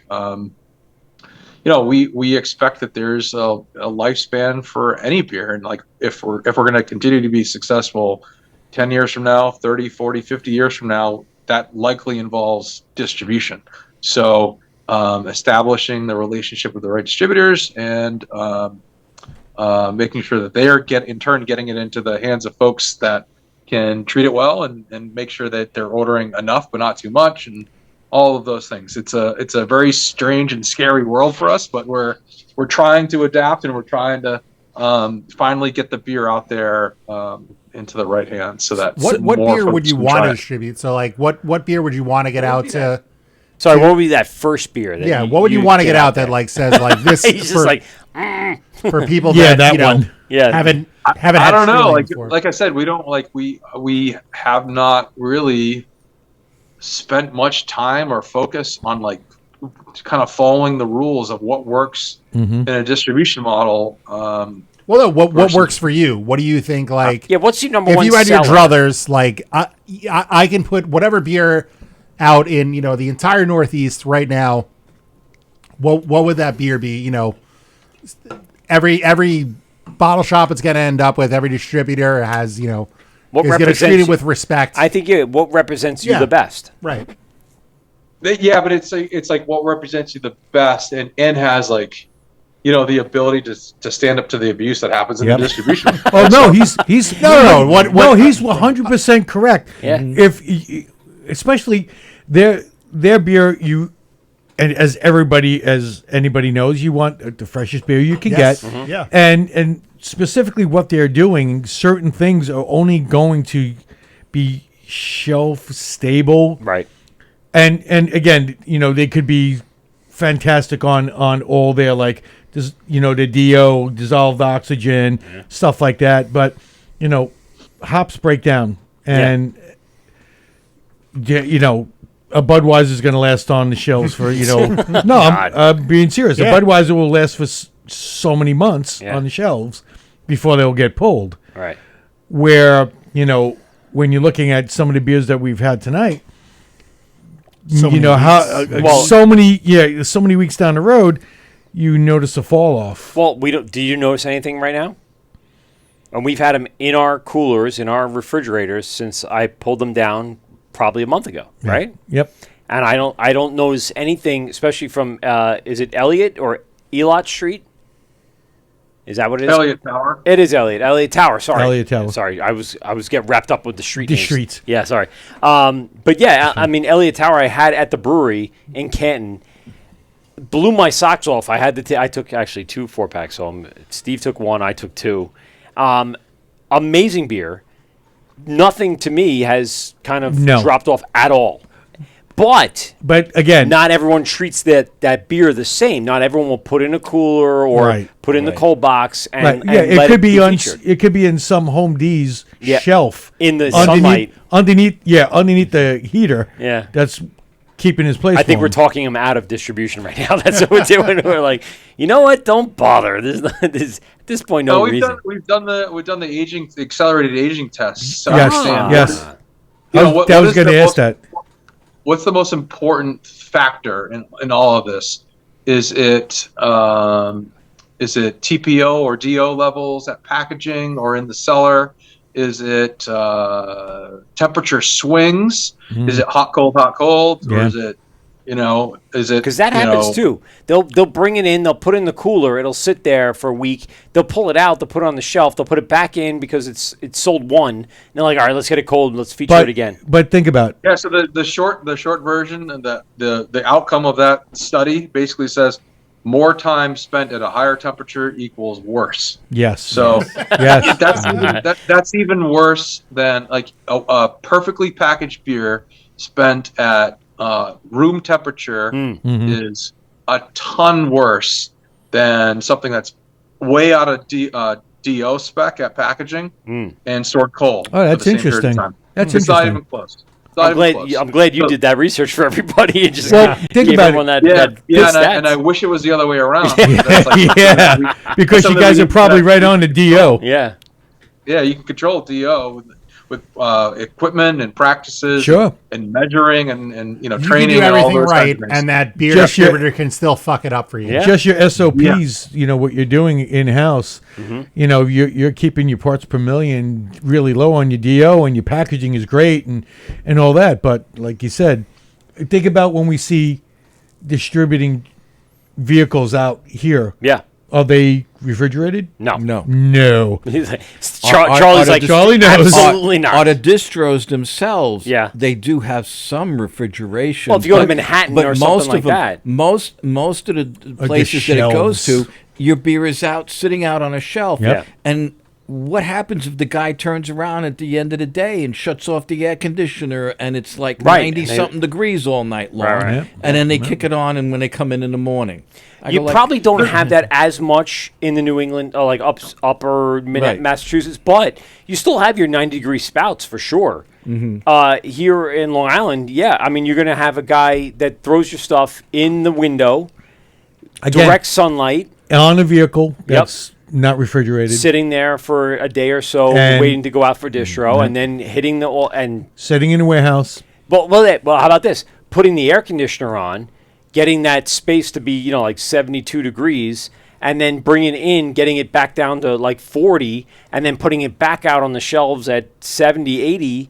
Yeah, it's a volatile. You don't have to environment. talk him out of it. He's not doing it. I yeah. No, he's going to do it. He knows it's long standing, but it's about the quality control. All right. Now here's my other question. What about distribution via, Like Tavor. not even Tavor. I don't want to say Tavor, but But yeah, I mean, a few breweries are doing this. They will ship. I mean, other half ships. Well, they ship, just not everywhere. Well, that's the thing. Well, That's yeah, my other question. You What's guys holding- you guys have a small, footprint of where you will ship. Is that going to expand? There's only so many states. It's like weird interstate reciprocity rules, and No, yeah. it's really annoying and really boring how we just can't ship. Like it's ridiculous. It's like Every we state can't is ship to so different different. states. Yeah. It makes no sense to me. Yeah. It's like these stupid arcane alcohol laws. So Yep. we ship Yeah. to the states that can make sense for us in the way that we operate. Like if we need to get label approval for something that's a big deal, huh? from the federal government and then the state, and that Yep. takes them 3 months. It was like, well, the Yeah. beer's already sold through. So like, Yeah. and we can't offer, a third of our available beers in a state at any one time. Because at any one time, that might be, I don't know, 2 or 3 beers. And it's just a ridiculous headache. So I wish it was simpler. I wish we could just ship beer everywhere and it wouldn't be a problem. But in order to do that, we probably would have to work with a third party, and then they take a huge cut, and they're like, why? Well, then why aren't we just distributing it into those states normally? And I don't know. I wish it was less But the complicated. importance of a place like Hopscotch that can get that deal going, right? To do direct to consumer kind of concept, where the bottle shop in that state can come and place the order locally, and then come in and sell it, and it really not kind of crossing any of those state guidelines of shipping and stuff like that. So for the most part, I mean, if every single let's say small city suburban area had a bottle shop that could kind of create that deal, it would make things a lot easier, and it would put pressure on the states and the federal government to kind of put more of a program in place where this could happen at a much better level. Yeah, there's a lot of shops that will do a lot of pre-ordering with our beer for their customers. So they'll sign up for lists, like call lists. Hey, call me if you ever get X, Y, or Z beer in from this brewery. Yeah. And then that really helps with sales velocity, which helps ensure that beers aren't sitting out warm or, Sure. not getting sold Sure. through in the Yeah, and in the pace that they need to. that what you're brewing is going to go out the door tomorrow, and Yeah. that's going to go Like right I on. said, we design beers for like flavor, aroma, and taste first, and then ability to withstand the distribution world was not even a consideration then. So Right. there's some brands that will sell through very quickly in the right amounts in the right markets, and that works out great. And you got to make sure that you send not too much, because otherwise it does have the chance of sitting out warm, and then that could be somebody's first experience with that beer, and they might say, "Trillium makes shit beer." So I don't get what all the hype is about. Yeah. Yeah, what's I don't the know big what the deal? hype Never is. I came here and this place is 113 degrees, and the beer is out in the sun, and Double dry hopped. it just is crap. Crazy. Yeah, it's amazing. You take all the time and the effort to make this product that you're passionate about making, and you want it to be the best product that you can put out there. And it leaves, you package it, and now you're like, okay, this is exactly, what I wanted. And to leave it in somebody else's hands, it's, I always say it's like leaving my child with someone that I really don't know who they are, and hoping when I come back, the kid's in good shape. I think you might want to revisit a relationship that you have with beer. Well, you see, as a functioning alcoholic, no.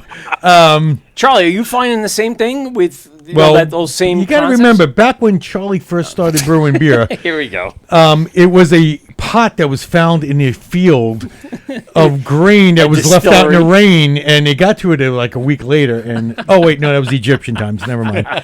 Oh boy, you talk about kombucha where people spit into. No. But you're finding the same thing Peruvian here spit locally beer. too, right? I mean, you're having the trouble trying to get things a little further away. Same problem with the distros and everything, right? Yeah.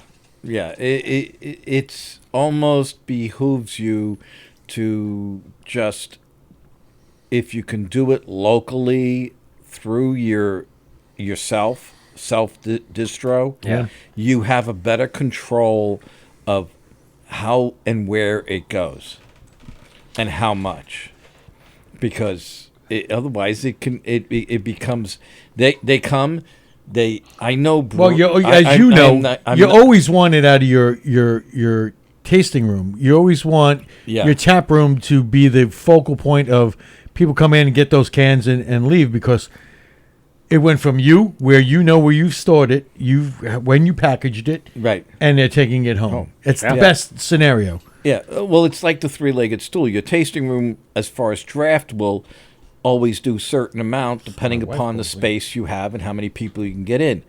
Your second leg can grow and is also a profitable is the second most profitable leg, is you're selling your own product in cans, crowlers, and growlers out the door to your customers. The third leg is not so profitable, but then it has unlimited growth, and that's going out the back door, as we call it. Especially, and if you bring in a distributor who takes 30-something% of your of what your profit margin, it kills you after a while. And you're killing yourself to produce that much beer to satisfy their needs to get it out to the local Ds. And sometimes they only say like, "Oh, I only want this, and I want it every month." Right.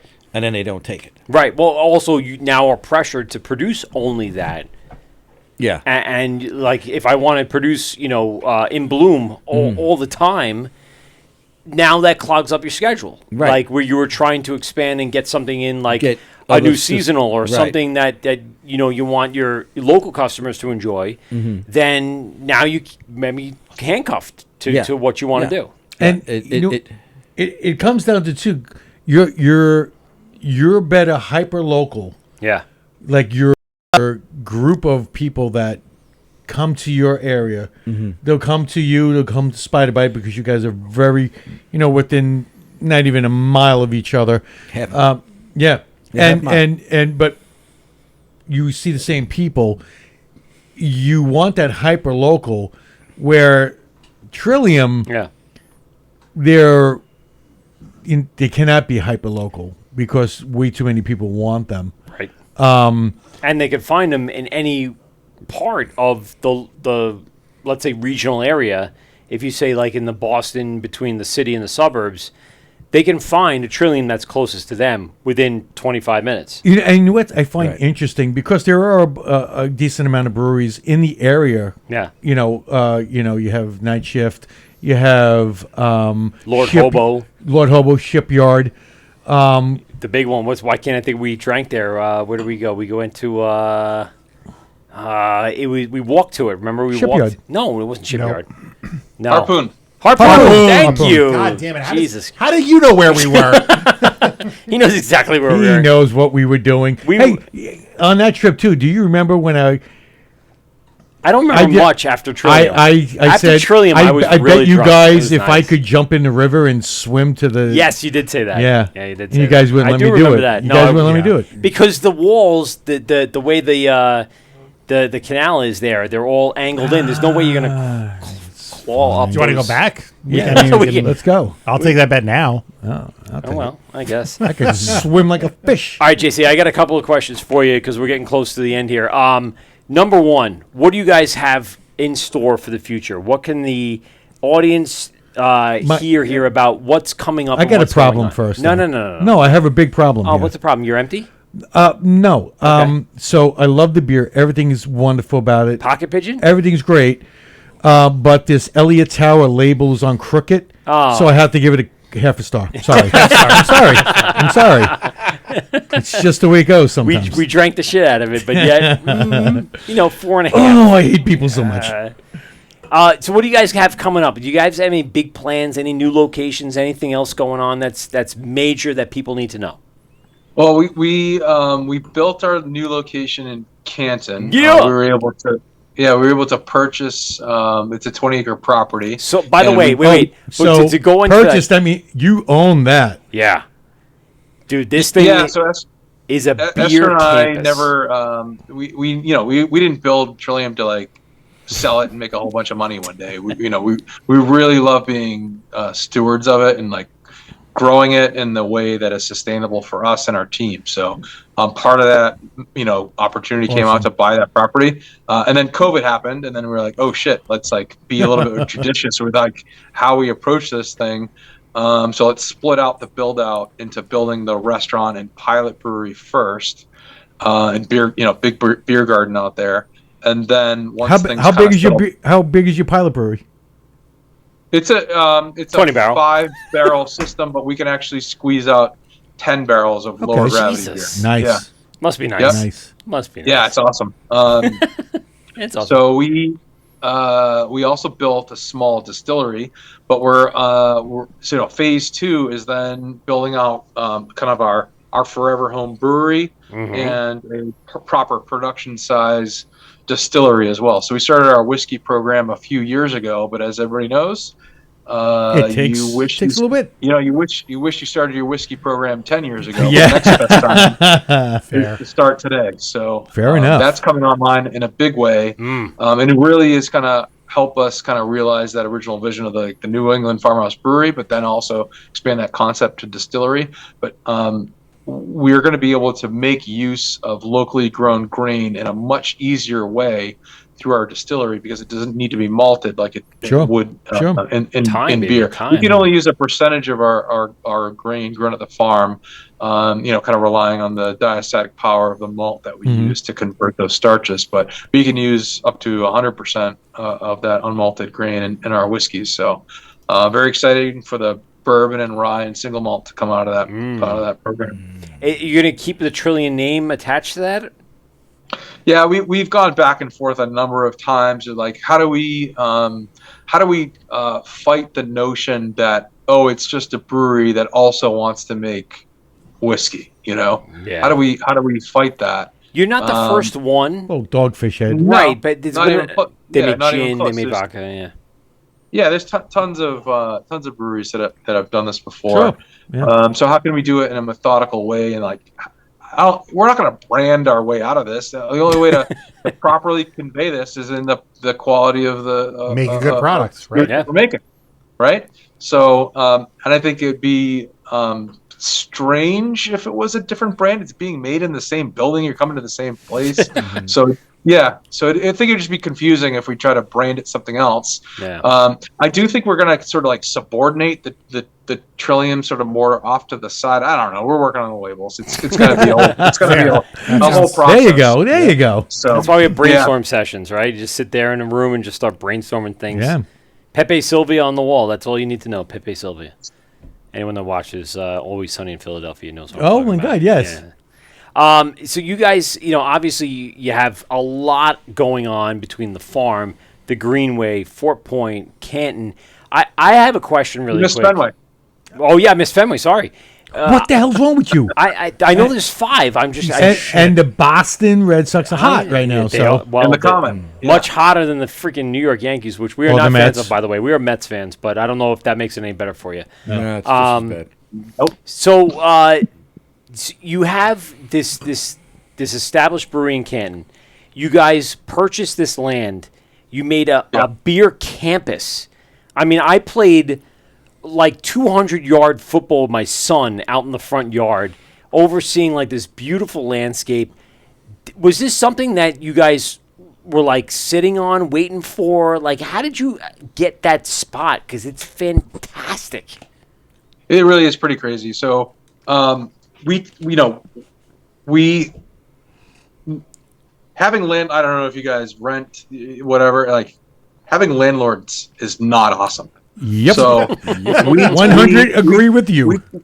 we told the town administration in Canton, like, they treated us so well, and like we're so supportive in everything that we've done there, that we want to buy a place. We want it to be in Canton. It's kind of geographically perfect for us. We bought a house 20 minutes north of here. It's like, it's exactly where we want to be. If something should pop up that looks like this or this or this, let us know. So the Reebok was owned by Adidas, and they decided that they were going to move into the city and kind of downsize in kind of their underutilized giant campus. So real estate details aside, one parcel was the shitty old spot, and then the other parcel was this beautiful, crazy new 550,000 square foot, like, glass curtain wall, 2 parking garages, whatever. We got the shitty spot. But the building is ridiculous. It's like 7 different buildings all glued together. It's this huge nightmare. The roof is like is trash. But we're gonna fix it. But it came with this property that's right off of 95. This beautiful view of the Blue Mountain. Yep. And this, like you said, there's a 5-acre front lawn. Dude, it's ridiculous how big this thing is. And they've sectioned it off a little bit, but you can just run forever. You go through the little stockade fence, you go right out onto 95, or 95's off to the right, but you go right out onto the local street. Dude, it goes forever. And from that area all the way out front, as soon as you turn off at 95, you look at, and it's just this giant building that just says Trillium right on the side. It's glorious. I'll say that. It's glorious. It's pretty cool. Yeah, we're so stoked because, like I said, we really try to build places that can accommodate people and not have to wait in a line and just be spread out and comfortable and kind of up for whatever the day calls for. So with our occupancy of 750, we can actually fit everybody inside if it's a shitty day, or everybody can be outside if it's like what we had this past weekend. So picnic tables as far as the eye can see. The food is fantastic. I'm sure you guys are like, oh, it's so beautiful out. No, we should go to this place. I want to go sit outside, and then you get to that place, and every single table is taken, and like, oh yeah, first available is 2 hours, and like, you just ruined my day. Well, just go sit out on the lawn. I mean, it's a tremendous lawn. You guys have so much room for live venues, so much room for activities.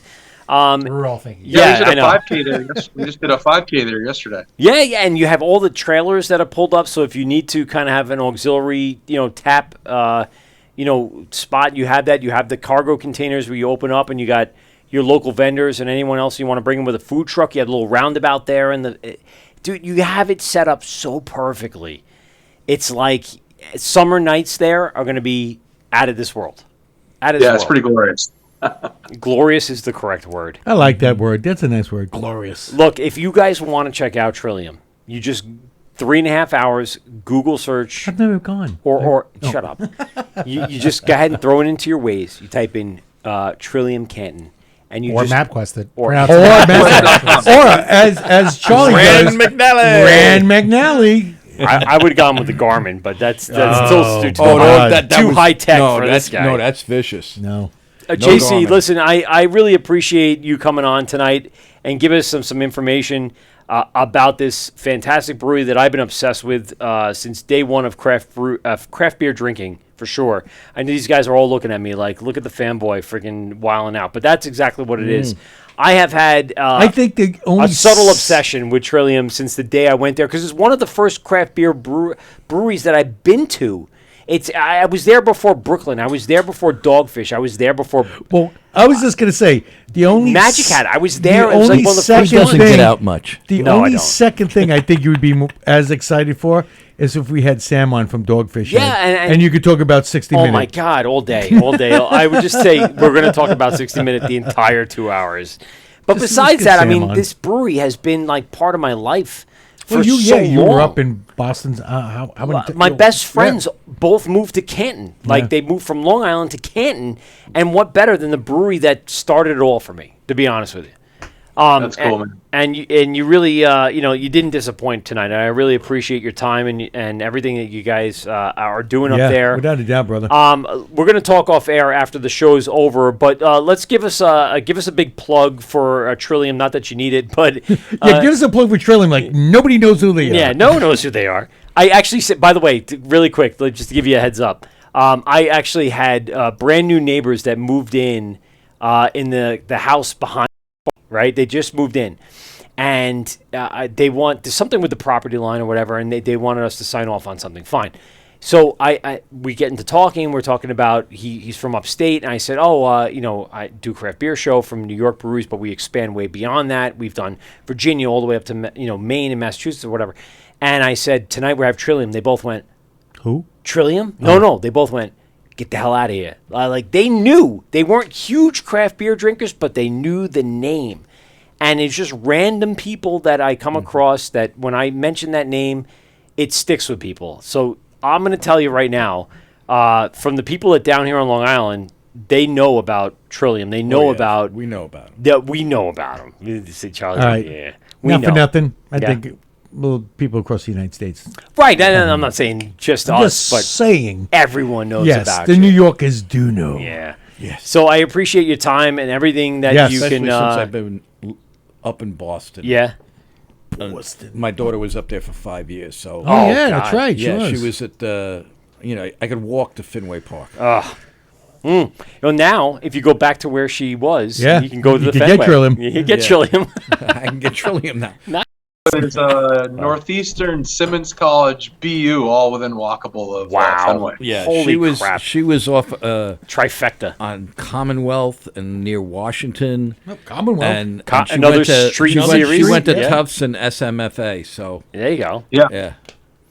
yeah, Wentworth too as well. Yeah, that's right Yeah. there too. Yeah. Yeah. I mean, I would cruise Kenmore Mass Ave. Square. Mass Ave was my spot. We would cruise Mass Ave, and then we'd walk all the way over to Fenway and go to the comics shop. Why can't I think of the name of it? Newberry. Oh, yeah. Yeah, exactly. And I spend so much time up in that city. It's like my second home up there.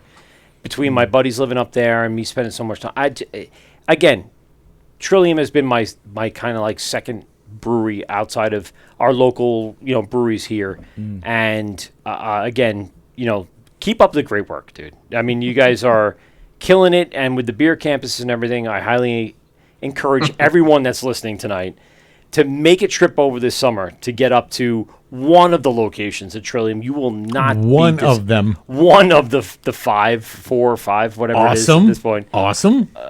You will not be disappointed in everything. JC, thanks you very much. Anything Yes. you want to say before we got in out of here? Oh, I just want to know if the thing that you said at the top of the show about the Brewers Hardware kit coming. I used to get stuff from Brewers Hardware all the time. Yeah. So that's a flash from the past. You know. There you go. All right, so not for nothing, you're probably going to get like a tri-clamp. Just to be honest with you, brother. No, you might get a tri-clamp. We're not giving away tri-clamps. Or a couple of gaskets. But that's about it. I'll talk to you after the show. We'll get your address, and I'll send you a gift bag up from Brewers Hardware. More importantly, That's very cool. get some Thank you, folks. swag. Yeah. Well, no, you get our swag, but you also get Brewers Hardware swag. It's good shit. Yeah. Especially since, that's the kind of stuff that Brewers Hardware is all about. It's about those guys starting up and trying to get things going and moving forward to become a Brewers Hardware Trillium. started out being a homebrew, just absolutely. That's what I'm saying. And now Being they a do small large business. capacity. Yes, from your small batch to large capacity. There it is, Brewers kid. Hardware. Charlie, a little bit from you before we get on out of here. What do you got coming up on the brewery? Besides more Nelson. More Nelson. Well, Do you have even more Nelson? no, we don't have any more Nelson. We got like 90 cases of it we put out. All right. Oh, there you go, bro. You going distro? You putting it out there? He's It'll putting get it out there. It will Putting get it out there. It'll trust me. it'll be in my backyard tomorrow, It'll be- and we'll be selling it from my backyard. Yes. Fantastic.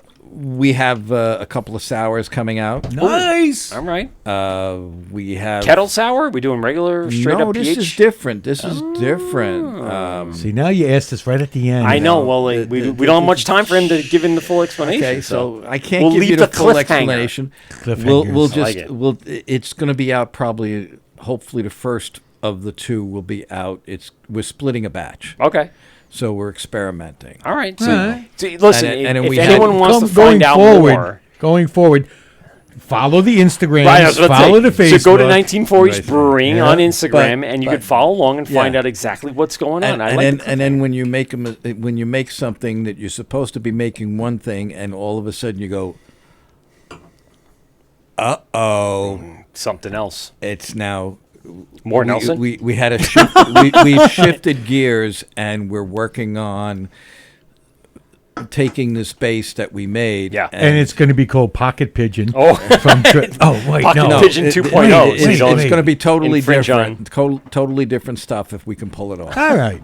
That's Charlie? what I like to hear. Appreciate for hanging out, man. Yeah, and brother. I, by the way, love Change of Jamaica. You know I do. You know I love a good black brought it IPA. for you. I know. It's. I sit down in a brewery. Somebody says to me, "What are you drinking?" I says, "Change of Jamaica." Yeah, the black IPA, baby, all day. All day. I could drink that all day. It's such a good roasty, toasty. Yeah. Instead of your morning coffee, have a few fucking beers on the Yeah, on 'cause- the LA double. Yeah, R. there you go. That always works out for everyone. Yeah. Well, there's a little story behind it, but we won't. We'll you know what? We'll tell JC off the air. Yeah. This is the Word with Mike P and Steve, GovsRadio.com. Thanks a lot for everyone for joining in tonight, checking out it on Facebook and on YouTube, and of course on the Instagram Live throughout the night. Something before we get out of here, Steve. What do you got?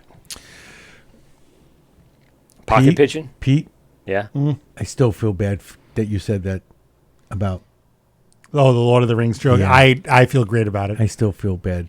But I I love thought you. he was going to say. It's Lord great of to the have you back, Flies. brother. It's great to be here. Yeah. All right. Yeah, we're good to see you, Pete. Pete, something before we get out of here? It's good to be seen. Oh, boy. That's not Nice. what you're just saying is. Come on. Oh, don't forget to have your pet spayed or This is the Word with Mike P and Steve, GovsRadio.com, and we out. Well, that's 2 hours of your life that you'll never get back. Are you kidding me? Please hang up and try again.